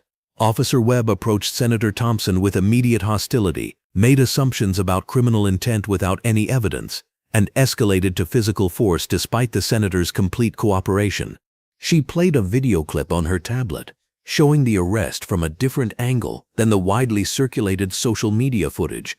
This version, captured by a security camera on the federal building, provided a wider view that showed Webb's approach and body language throughout the encounter. Watch Webb's behavior from the moment he sees Senator Thompson, Johnson instructed. He approaches with his hand on his weapon, maintains an aggressive posture throughout the interaction, and shows no interest in de-escalation. This is someone who had decided the outcome of the encounter before it began. Thompson watched himself being slammed against the marble steps again, seeing the incident from a new perspective that emphasized Webb's predetermined assumptions and aggressive tactics. The video made clear that Webb had criminalized him from first sight, with every subsequent action designed to justify that initial prejudgment. "How do we break this cycle?" Thompson asked, his voice carrying the weight of personal experience and institutional responsibility. "How do we prevent other officers from making the same choices Webb made?" FBI Director Martinez had been waiting for this question, having spent the afternoon developing recommendations based on successful reform models from other countries and progressive police departments in the United States. "We need comprehensive reform at multiple levels," Martinez began, consulting notes that represented months of research and analysis. First, recruitment and hiring practices that better screen for implicit bias and psychological factors that predispose officers to discriminatory behavior. Current screening focuses on criminal background and basic psychological fitness, but doesn't assess racial attitudes or cultural competency. She displayed a slide showing recruiting and screening practices used by police departments that had successfully reduced misconduct rates. Departments in Canada and several European countries use scenario-based testing that measures how candidates respond to situations involving racial and cultural differences. Officers who show bias in these assessments receive additional training or are redirected to other careers. Second, Martinez continued, training programs that go beyond theoretical diversity education to include realistic scenario-based learning with immediate feedback and consequences. Current training treats bias awareness as an academic exercise rather than a practical skill that requires constant practice and reinforcement. Attorney General Kim opened his laptop to a presentation that represented months of policy development by the Justice Department's most experienced civil rights attorneys. "We're proposing a federal mandate requiring all law enforcement agencies receiving federal funding to implement bias monitoring systems. Officers whose arrest patterns show statistical disparities would be required to undergo additional training and closer supervision." The proposal was more comprehensive than any previous federal intervention in local policing. It would require departments to collect and analyze data on every arrest, traffic stop, and use of force incident, with federal oversight ensuring compliance and effectiveness. What about consequences for departments that fail to address problematic patterns? Senator Rodriguez asked, his political instincts recognizing the need for enforcement mechanisms with real teeth. Loss of federal funding, Department of Justice oversight, and in severe cases, federal takeover of local law enforcement operations. Kim replied, "We're essentially proposing to treat systematic civil rights violations the same way we treat organized crime, as a threat to democratic institutions that requires federal intervention." The proposal was sweeping in scope, more comprehensive than any police reform legislation ever seriously considered by Congress. But the morning's events had created political conditions that made previously impossible reforms suddenly viable. "The legal precedent exists," Johnson added, consulting her own briefing materials.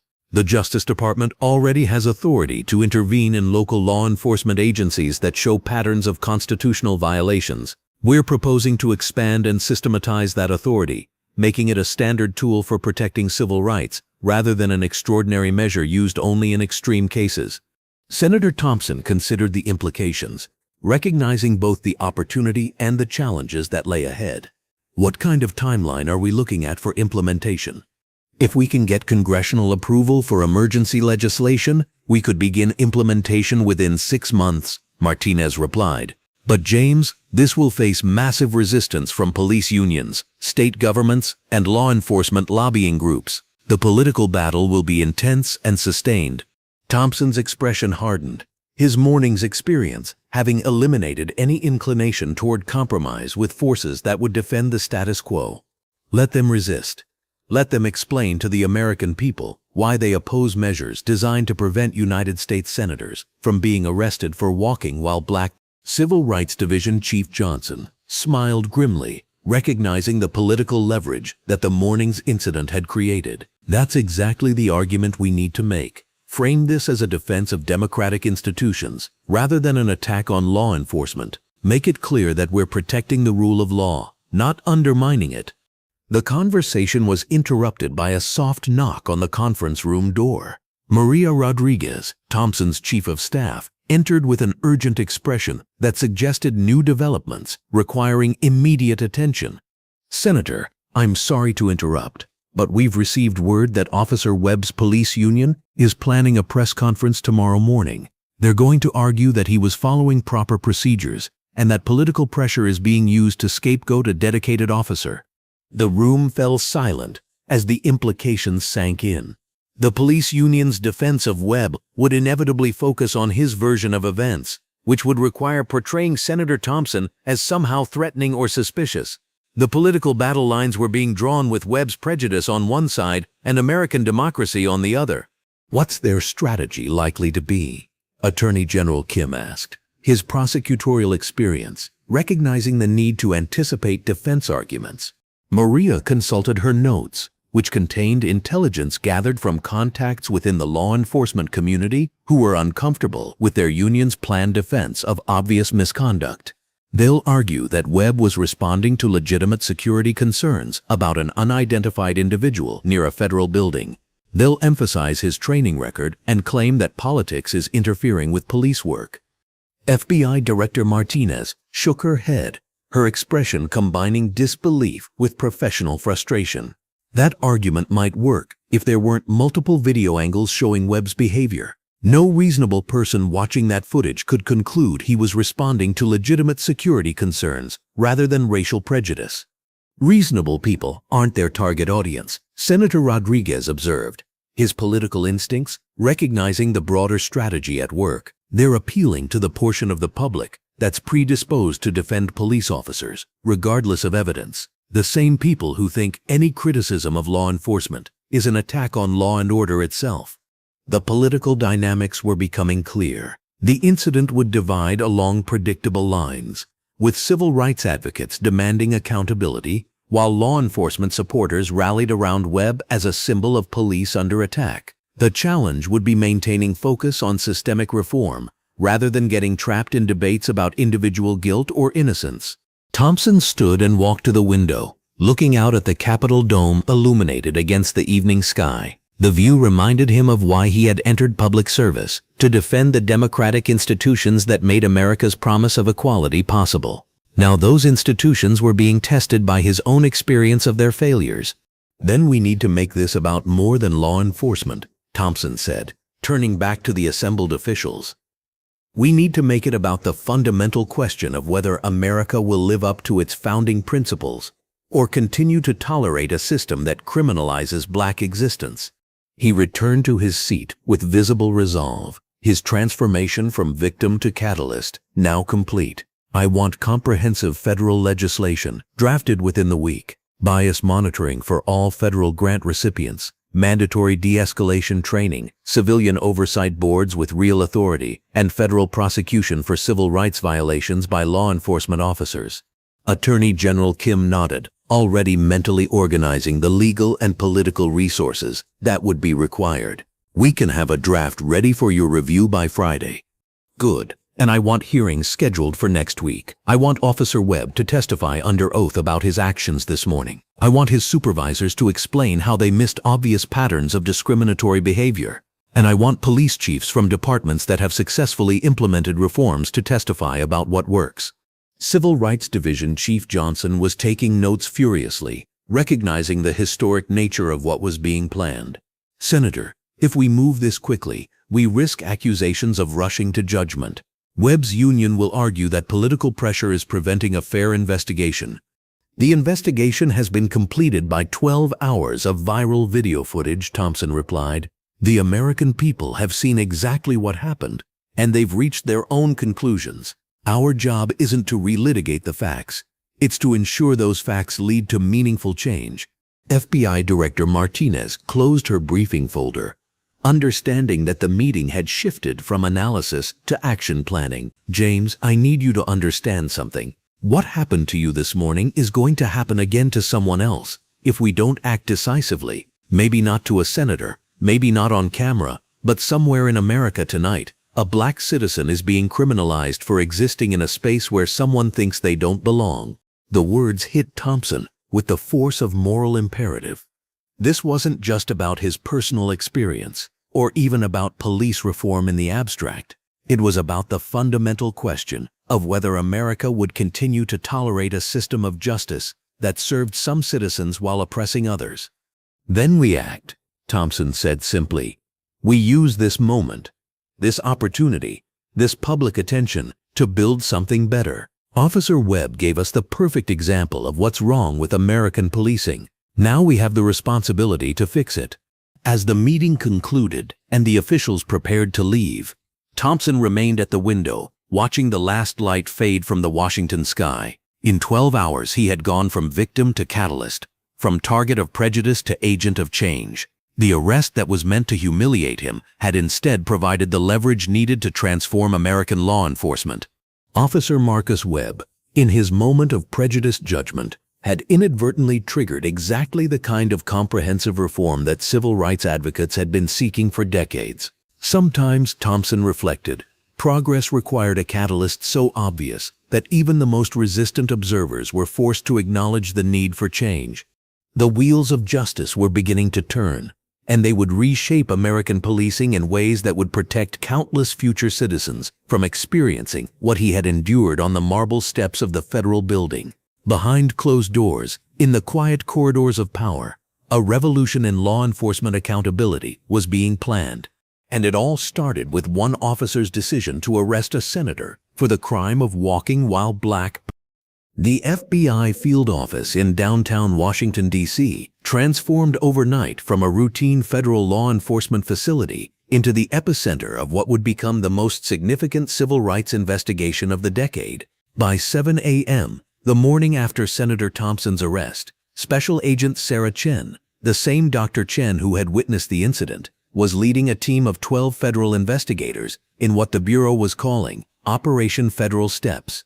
The conference room, designated as the investigation's command center, looked like something from a television crime drama, but the reality was far more methodical and less dramatic than Hollywood portrayals. Whiteboards covered with timelines, photographs, and evidence markers lined the walls. Multiple computer stations displayed arrest records, personnel files, and social media analytics. The atmosphere was one of controlled intensity, where every detail mattered and nothing could be overlooked. Agent Chen stood before a wall-mounted screen, displaying Officer Marcus Webb's complete professional history, from his graduation from the police academy 12 years earlier to his suspension the previous afternoon. The data painted a picture that was simultaneously routine and deeply troubling, a career that looked normal on paper but revealed disturbing patterns when subjected to federal scrutiny. "Ladies and gentlemen," Chen addressed her team, which included civil rights specialists, data analysts, and seasoned investigators with decades of experience in police misconduct cases.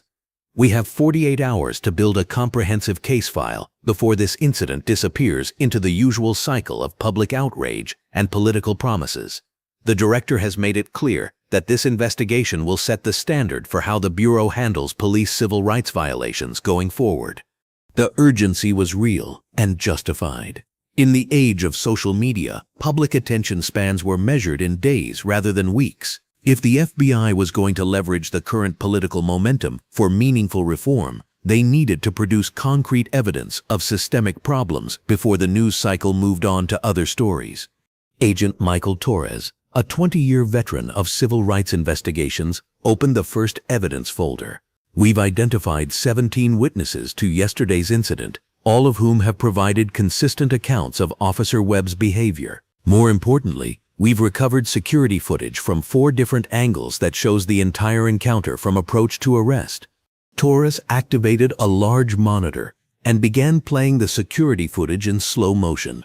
Watch Webb's body language from the moment he first sees Senator Thompson. His hand goes to his weapon before any verbal contact. His posture becomes aggressive. His approach pattern suggests he had already decided on arrest before initiating contact. The federal investigators watched with professional detachment as Webb's prejudice played out in real time. Unlike the social media videos that had gone viral, this footage was of high quality and captured every subtle detail of the encounter. It was evidence that could withstand the most aggressive legal challenges. Now watch Senator Thompson's response. Torres continued. Complete compliance, calm demeanor, no threatening gestures. He attempts to provide identification when requested and makes no move that could be reasonably interpreted as threatening. Agent Lisa Park, the team's behavioral analyst, had been studying the footage since the early morning hours. What we're seeing here is a textbook example of racial profiling leading to escalated enforcement. Webb's decision-making process was based entirely on racial assumptions rather than observed behavior or legitimate security concerns. The analysis was crucial for building a federal case. Civil rights violations required proof that an officer's actions were motivated by racial bias rather than legitimate law enforcement concerns. The video evidence made Webb's motivations clear to anyone willing to examine the facts objectively. Agent Chen pulled up another screen, showing Webb's arrest record over the past 5 years. This is where the case becomes about more than a single incident. Webb's enforcement patterns show clear racial disparities that his supervisors either missed or ignored. The data was damning in its consistency. Webb had arrested black suspects at nearly 3 times the rate of white suspects, despite patrolling areas with roughly equal racial demographics. His use of force reports showed similar patterns, with minority suspects far more likely to be subjected to physical restraint or weapon display. Agent Rodriguez has been analyzing Webb's training records. Chen continued, nodding toward a younger investigator who had spent the night reviewing personnel files. Tell them what you found. Agent Rodriguez consulted his notes, which contained details that painted a picture of institutional failure. Webb completed all required diversity and bias training courses, scoring above average on written examinations. His instructors noted no obvious red flags, and his psychological evaluations showed no indicators of racial animus. The information was troubling because it suggested that traditional screening and training methods were inadequate for identifying and preventing biased policing. Webb had successfully navigated every system designed to ensure professional behavior while consistently engaging in discriminatory enforcement. So how does someone pass bias training and then arrest a senator for walking while black? Chen asked, though she already suspected the answer. Because the training focuses on theoretical knowledge rather than practical application, Rodriguez replied. Officers learn what they're supposed to say about racial equality, but they're not given tools for recognizing and interrupting their own biased decision-making in real-time situations. Agent Torres opened another evidence folder, this one containing witness statements and interview transcripts.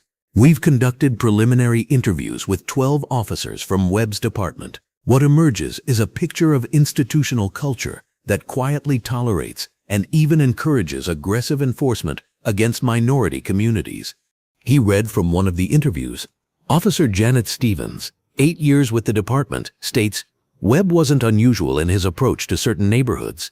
The unspoken expectation was that you maintain order by being visible and assertive. Nobody talked about race directly, but everyone understood which communities required more aggressive policing. The statement captured the subtle ways that racial bias operated within law enforcement culture. Officers weren't explicitly told to target black citizens, but institutional expectations and peer pressure created environments where such targeting was inevitable. Another officer, speaking on condition of anonymity, Torres continued, described a departmental culture where questioning aggressive tactics was viewed as weakness, and where officers who showed too much concern for community relations were considered soft on crime. Agent Chen recognized the patterns from previous investigations. Police departments often developed cultures that equated brutality with effectiveness, creating professional incentives for officers like Webb to engage in exactly the kind of behavior that had led to Senator Thompson's arrest. The investigation's scope was expanding beyond Webb himself to encompass the entire system that had produced and protected his behavior. This wasn't just about one officer's prejudice. It was about institutional failures that allowed such prejudice to flourish. Agent Park activated another screen showing social media analysis of Webb's online activity. We've recovered 5 years of Webb's social media posts, and the pattern is concerning. While he avoided explicitly racist content, his sharing patterns and comment history suggest deep-seated racial biases. The screen displayed examples of Webb's social media activity, sharing articles about black-on-black crime, commenting positively on posts about law and order, and joining groups that promoted Blue Lives Matter rhetoric, while remaining conspicuously silent on police accountability issues. It's a classic example of coded bias, Park explained. He's careful not to post anything explicitly racist, but his online behavior reveals attitudes that are consistent with yesterday's actions. The social media evidence would be crucial for establishing intent in any potential prosecution. It showed that Webb's arrest of Senator Thompson wasn't an isolated incident or momentary lapse in judgment, but part of a pattern of racial thinking that had been developing over years. Agent Chen's phone buzzed with a text message from FBI Director Martinez. CNN is reporting that Webb's union is holding a press conference at 10 a.m. They're claiming he was following proper procedures. Make sure our preliminary findings are ready for DOJ review by noon. Chen looked up at her team, understanding that the political timeline was accelerating. We need to expedite our analysis. The union is going to frame this as political persecution of a dedicated officer. We need to have irrefutable evidence ready to counter that narrative. Agent Torres opened his laptop and began compiling the evidence that would form the foundation of the federal case. We have video evidence of the incident, statistical analysis of Webb's arrest patterns, witness statements from the scene, and documentation of departmental culture that enabled his behavior. That's enough for federal civil rights charges. But Chen knew that prosecuting Webb was only part of the larger challenge. The real goal was using this incident to drive systemic reform across American law enforcement. That would require evidence of broader patterns that extended beyond one officer and one department.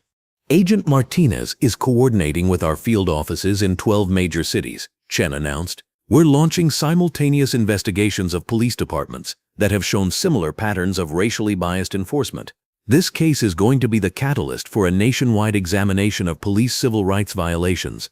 The scope of the expanding investigation was unprecedented in the Bureau's history. Rather than treating Webb's actions as an isolated incident, federal authorities were using it as a window into systemic problems that required systemic solutions. Agent Rodriguez pulled up another screen showing preliminary data from other cities. Detroit, Atlanta, Phoenix, and Newark have all reported similar incidents within the past 12 months. Black professionals arrested under circumstances that suggest racial profiling, with minimal accountability for the officers involved. Each city represented thousands of citizens who had been subjected to discriminatory policing without the political protection that Senator Thompson's position provided. The federal investigation was beginning to reveal the true scope of institutionalized racism within American law enforcement. What about Webb's supervisors? Chen asked. What did they know about his arrest patterns, and when did they know it? Agent Torres consulted his interview notes. Lieutenant Patricia Hayes claims she was unaware of any statistical disparities in Webb's arrests. She says departmental policy focused on overall crime reduction rather than racial demographics of enforcement actions. The claim was either evidence of willful ignorance or systematic negligence. Modern police departments had access to sophisticated data analysis tools that could easily identify racial disparities in enforcement patterns. The failure to use those tools suggested institutional indifference to civil rights protection. But here's what's interesting. Torres continued. Hayes' own emails, recovered through federal warrant, show that she received at least 3 citizen complaints about Webb's behavior toward minority suspects over the past 18 months. All 3 complaints were dismissed without investigation. The emails would be crucial evidence in any prosecution of departmental leadership. They showed that supervisors had been warned about Webb's behavior but had chosen to protect him rather than investigate citizen concerns.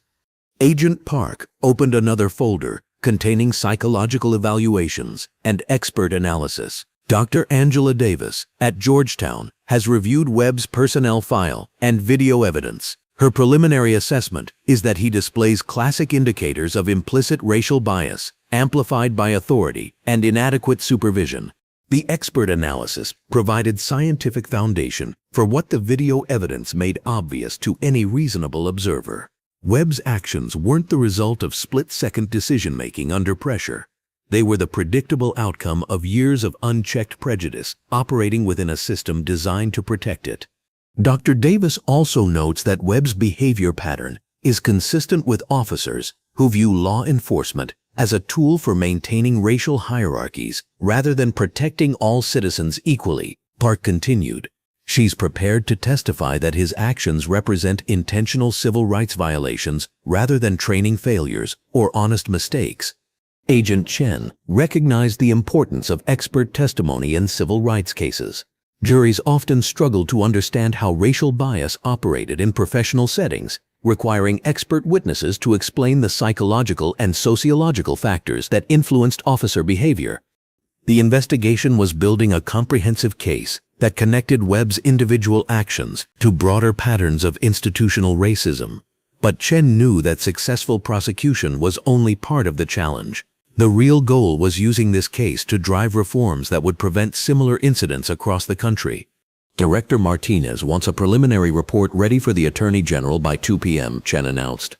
I want documentation of Webb's pattern of discriminatory enforcement, evidence of supervisory negligence, and analysis of departmental culture that enabled his behavior. As her team worked frantically to compile evidence, Chen reflected on the broader implications of their investigation. In less than 24 hours, they had uncovered evidence of systematic civil rights violations that had been operating in plain sight for years. The only difference was that this time, the victim had enough power to ensure federal attention. At 9:30 a.m., as Webb's union prepared to defend his actions in a press conference that would be broadcast nationally, federal investigators were documenting patterns of behavior that made such defense untenable. The evidence was clear, comprehensive, and damning. Agent Torres pulled up the final piece of evidence that would complete their preliminary case file. We've identified 12 other incidents over the past 3 years where Webb arrested black citizens under circumstances that suggest racial profiling. Most accepted plea deals rather than fighting charges, but the pattern is unmistakable. Each case represented a life disrupted by Webb's prejudice, but none had received the attention that Senator Thompson's arrest had generated.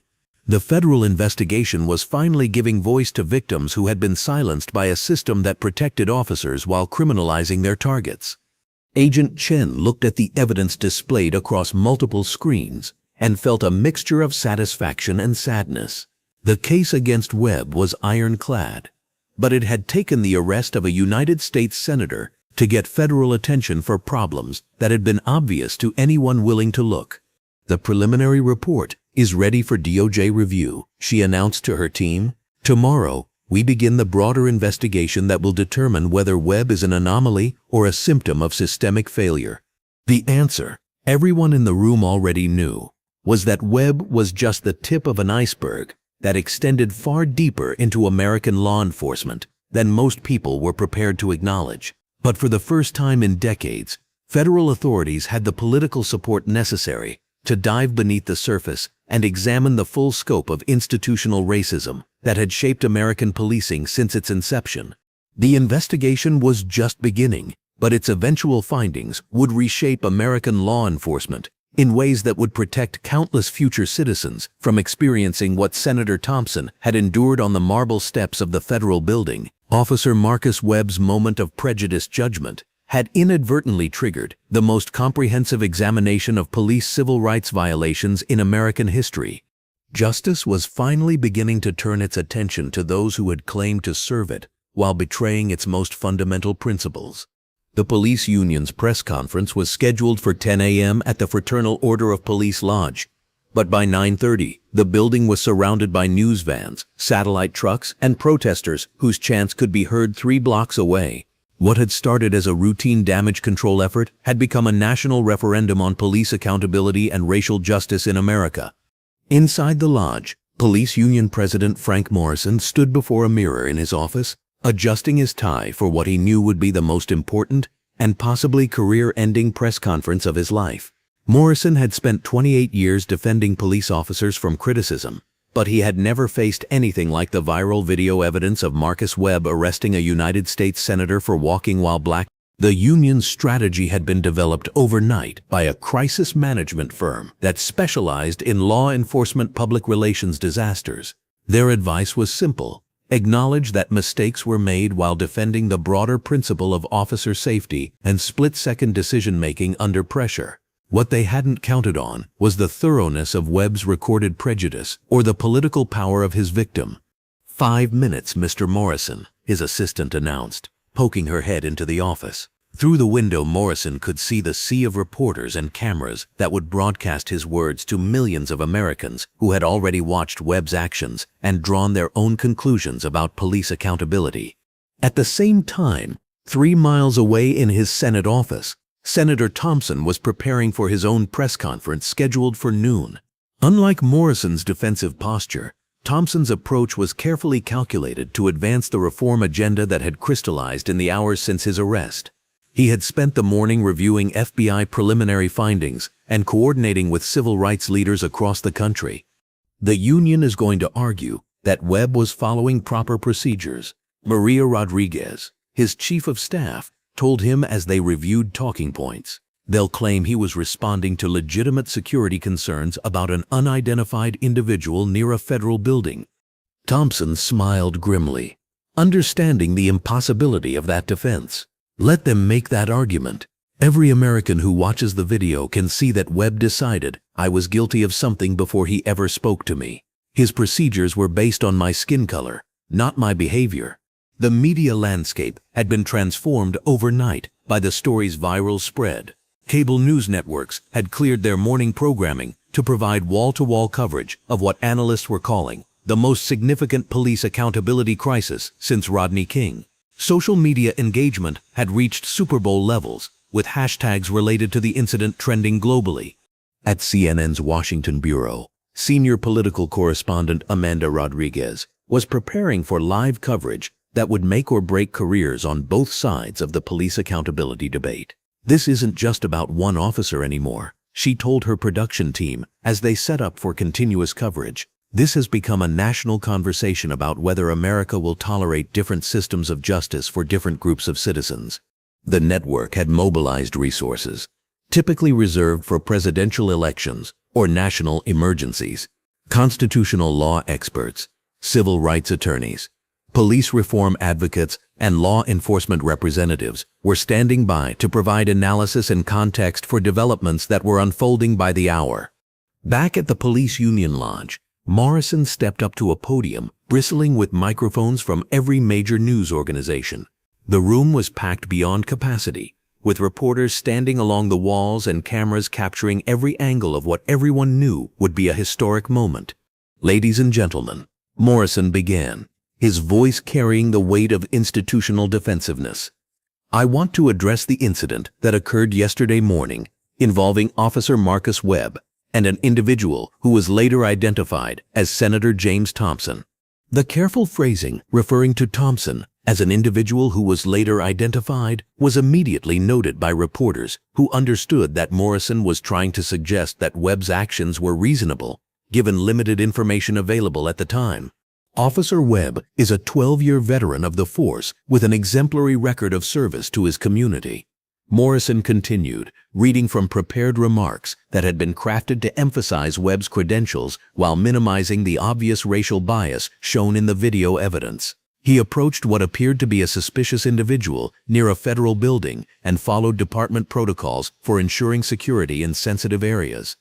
The statement was immediately challenged by Sarah Chen, the Washington Post reporter who had witnessed the arrest. "Mr. Morrison, the video clearly shows Officer Webb using racial slurs and escalating to physical force against someone who was fully cooperating. How do you characterize that as following department protocols?"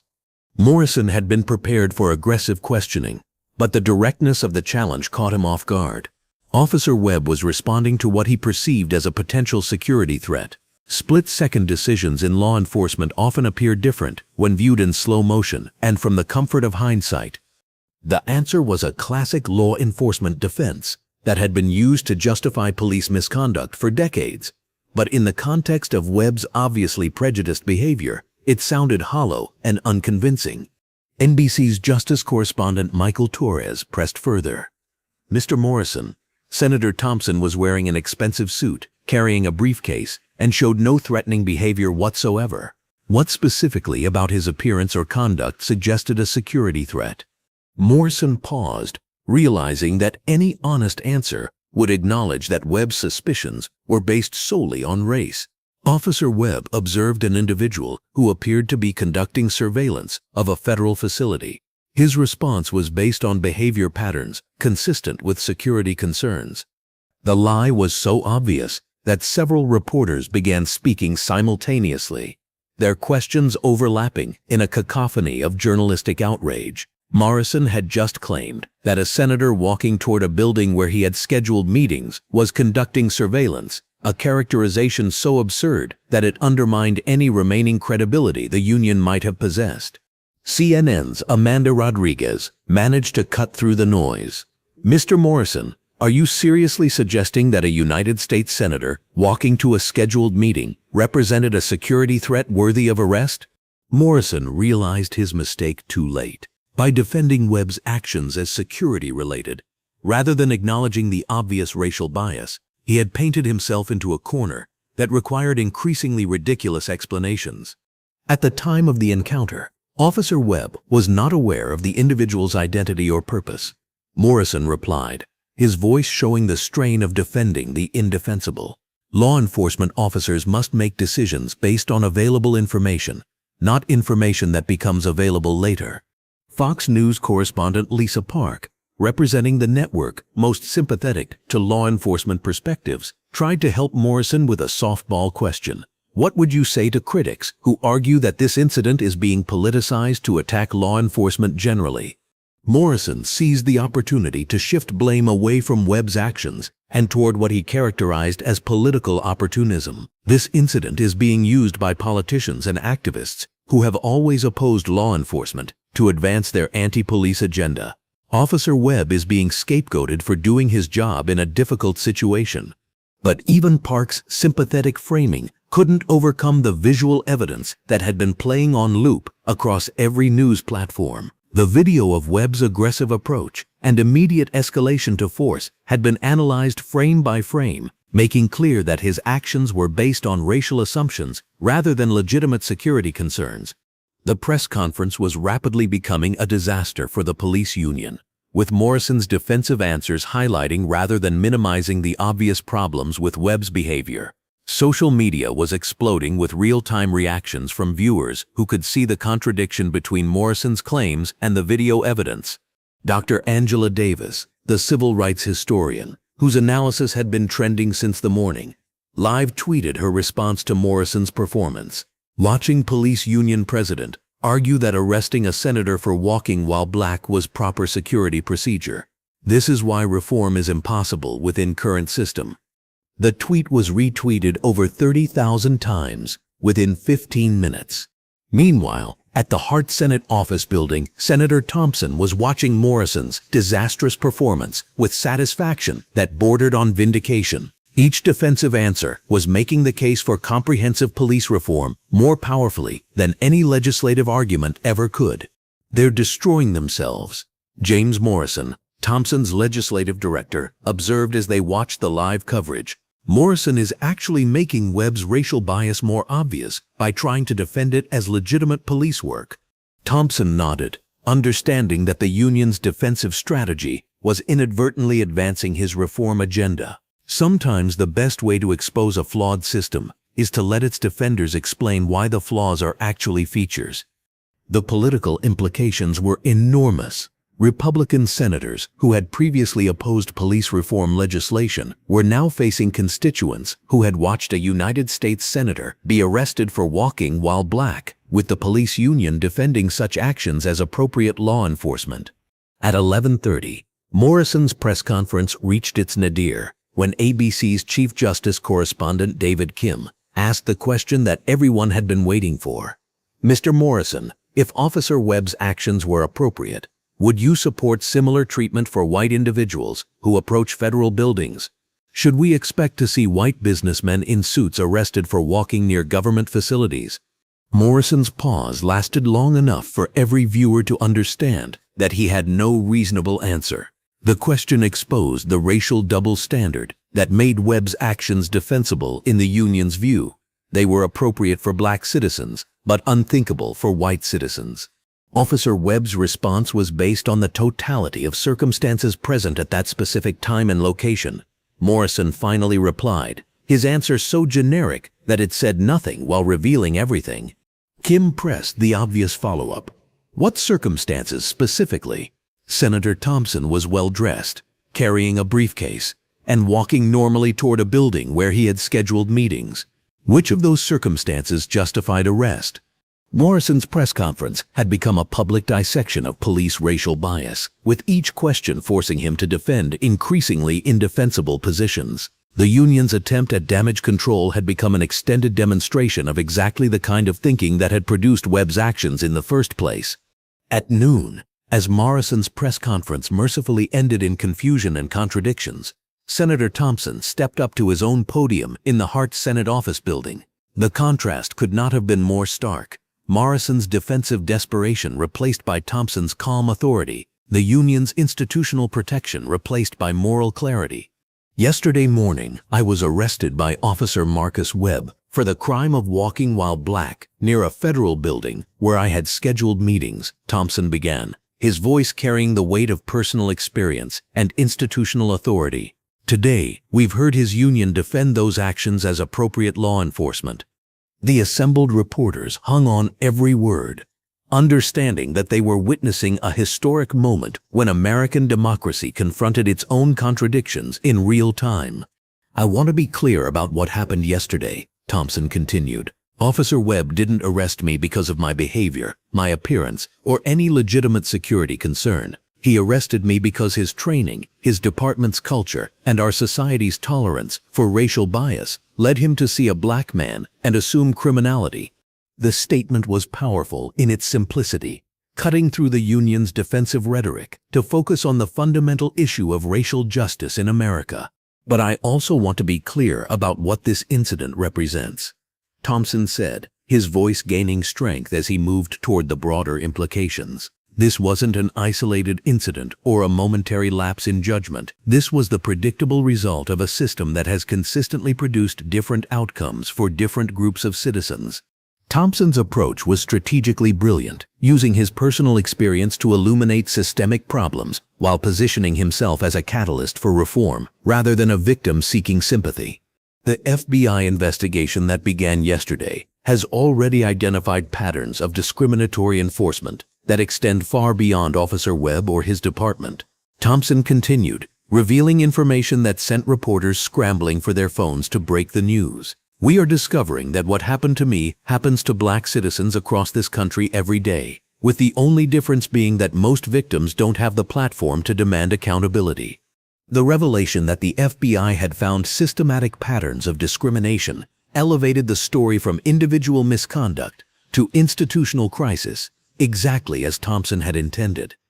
Today I am announcing comprehensive federal legislation that will require all law enforcement agencies receiving federal funding to implement bias monitoring systems, civilian oversight boards, and mandatory de-escalation training, Thompson announced, providing the policy solution that would channel public outrage into meaningful reform. The legislative proposal was sweeping in scope, more comprehensive than any police reform measure ever seriously considered by Congress. But the political momentum created by Webb's actions and Morrison's disastrous defense made previously impossible reforms suddenly viable. Officer Webb's actions yesterday were wrong, but they were also illuminating, Thompson concluded. They showed us exactly what happens when bias operates unchecked within systems of authority. Now we have the opportunity and the responsibility to build something better. As Thompson's press conference ended, the contrast with Morrison's defensive performance was immediately noted by analysts across the political spectrum. Where the Union had offered excuses and deflection, Thompson had provided moral clarity and concrete solutions.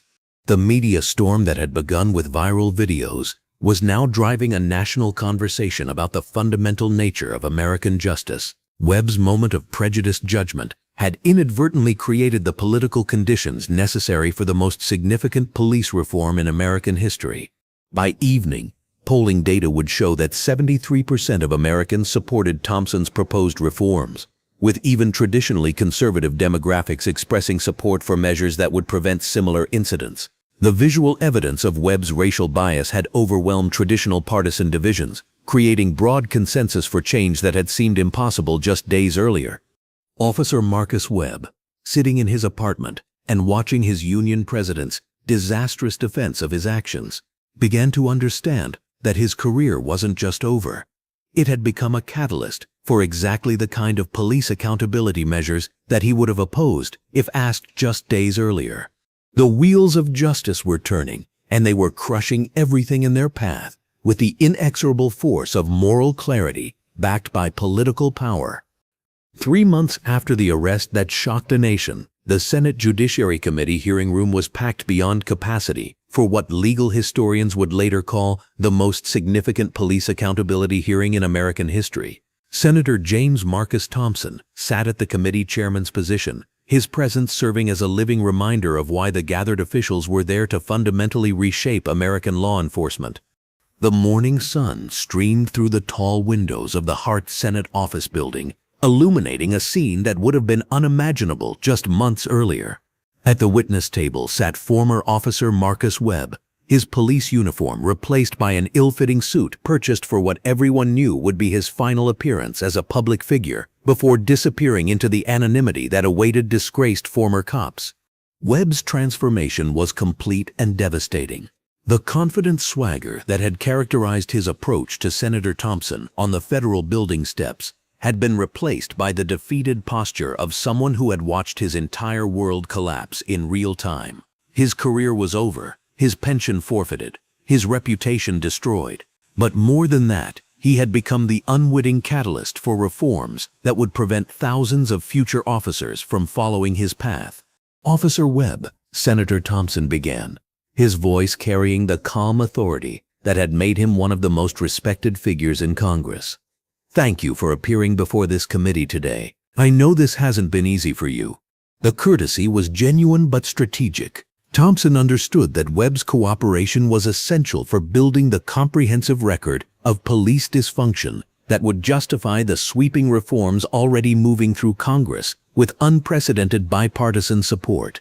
Webb cleared his throat, his voice barely audible when he finally spoke. "Thank you, Senator. I want to begin by apologizing for my actions that morning. I was wrong. There's no excuse for what I did." The apology was sincere but insufficient. Webb had spent the previous months working with federal investigators, providing detailed accounts of the departmental culture that had shaped his worldview and the training failures that had allowed his biases to flourish unchecked. His cooperation had been essential for the FBI's expanding investigation into systematic civil rights violations across American law enforcement. "Mr. Webb," said Senator Patricia Williams, the majority leader who had become one of the most vocal advocates for police reform, "can you explain to this committee how a trained police officer with 12 years of experience, could arrest a United States senator for walking while black and believe that was appropriate law enforcement? Webb's answer had been rehearsed during countless hours with federal investigators, but delivering it publicly was still painful. Senator Williams, I was trained to see certain behaviors as suspicious, and those behaviors were often associated with racial stereotypes that I didn't even realize I had internalized. He paused, struggling with the admission that his entire career had been built on prejudice, disguised as professional judgment. I saw a black man near a federal building, and I immediately assumed he didn't belong there. I didn't see a citizen with legitimate business. I saw what my training and department culture had taught me to see, a potential threat based solely on race. The honesty was devastating in its implications. Webb wasn't describing a momentary lapse in judgment, but a systematic conditioning that had shaped every decision throughout his career. He was providing a window into the psychological processes that had produced decades of discriminatory policing across the country. Senator Michael Rodriguez, the committee's ranking Republican who had initially opposed the reforms but had been swayed by the overwhelming evidence of systematic bias, asked the question that went to the heart of institutional accountability. Mr. Webb, did your supervisors ever question your arrest patterns or use of force statistics? Webb's answer provided the smoking gun that civil rights advocates had been seeking for decades. No, sir. In fact, aggressive enforcement was encouraged and rewarded. Officers who made more arrests and showed more proactive policing received better evaluations and were more likely to be promoted. The testimony revealed that Webb's actions weren't the result of inadequate supervision, but of supervision that actively encouraged discriminatory enforcement. The system had produced exactly the results it was designed to produce.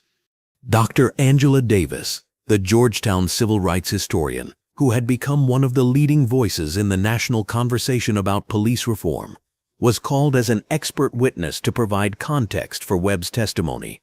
Her analysis was methodical and devastating. Senator Thompson, what we're seeing in Mr. Webb's case isn't an anomaly, but the predictable outcome of a system designed to produce racial disparities in enforcement.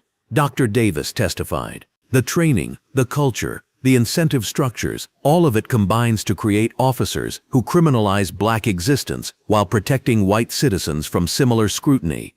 Her expert analysis provided the academic foundation for reforms that had gained overwhelming public support. Polling conducted after Webb's arrest showed that 78% of Americans supported mandatory bias monitoring for police departments, while 71% supported federal intervention in departments that showed patterns of discriminatory enforcement. The hearing was being broadcast live across multiple networks, with viewership numbers approaching those of presidential debates. The American public was watching democracy attempt to heal itself by confronting the racial biases that had infected its institutions since their founding. FBI Director Rebecca Martinez testified about the expanding federal investigation that had grown from Webb's individual case into a comprehensive examination of police civil rights violations. Senator Thompson, our investigation has identified similar patterns of discriminatory enforcement in 47 police departments across the country. What happened to you appears to be representative of a much larger problem. The revelation sent shockwaves through law enforcement communities nationwide. Police chiefs who had dismissed Webb as an isolated bad actor were now facing federal scrutiny of their own department's practices. The political protection that had historically shielded police from accountability was evaporating under the weight of undeniable evidence. Attorney General David Kim provided the legal framework for the federal response. This committee's work has provided the foundation for the most comprehensive police reform legislation in American history. The Civil Rights in Policing Act will require bias monitoring, civilian oversight, and federal intervention for departments that show patterns of discriminatory enforcement. The legislation, which had seemed impossible just months earlier, was now racing through Congress with overwhelming support. Republican senators who had previously opposed any federal intervention in local policing were publicly supporting reforms after watching Webb's arrest and the union's disastrous defense of his actions. But the most powerful testimony came from the victims whose stories had been ignored until Webb's arrest of a senator forced national attention to systematic police misconduct. Dr. Michael Washington, The emergency room physician who had been arrested for suspicious behavior while entering his own hospital described the psychological impact of being criminalized for existing while black. Senator Thompson, when that officer handcuffed me in front of my colleagues, he didn't just arrest me, he attempted to destroy my professional reputation and personal dignity, Dr. Washington testified. The only difference between my experience and yours is that you had the power to ensure consequences for the officer who violated your rights. The testimony from multiple victims provided the human face for statistical evidence of widespread police misconduct. Each story reinforced the same theme: accomplished black professionals, criminalized for existing in spaces where officers had decided they didn't belong. As the hearing concluded, Senator Thompson delivered closing remarks that would be quoted in law schools and civil rights training for generations. Officer Webb's actions 3 months ago were wrong, but they were also illuminating. They showed us the true face of institutional racism, operating under the cover of law enforcement authority. He paused, his gaze encompassing the packed hearing room and the millions of Americans watching on television. Today, we have heard testimony that makes clear this wasn't an isolated incident, but part of a systematic pattern of discriminatory enforcement that has characterized American policing for too long.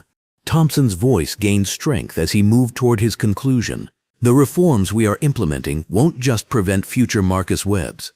They will fundamentally reshape the relationship between law enforcement and the communities they are sworn to protect and serve. 6 months later, the Civil Rights in Policing Act became law, with overwhelming bipartisan support. Police departments across the country were required to implement bias monitoring systems, civilian oversight boards, and mandatory de-escalation training. Federal funding was contingent on demonstrable progress in eliminating discriminatory enforcement patterns.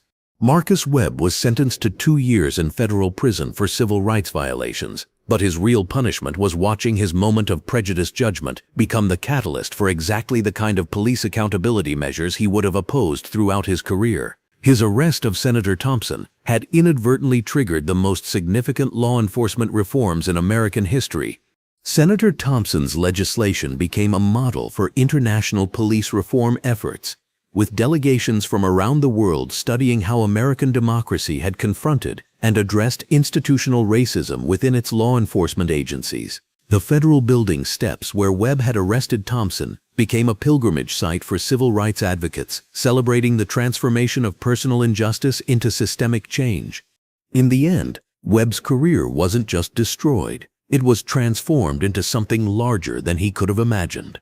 His prejudice had become the foundation for justice, his bias the catalyst for equality, his moment of racist judgment the beginning of a more perfect union.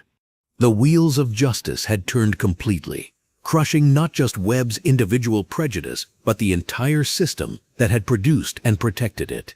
American law enforcement would never be the same, and that transformation had begun with one officer's decision to arrest a senator for the crime of walking while black. Justice had been served, consequences had been faced, and America had taken another step toward fulfilling its founding promise that all citizens would be treated equally under the law.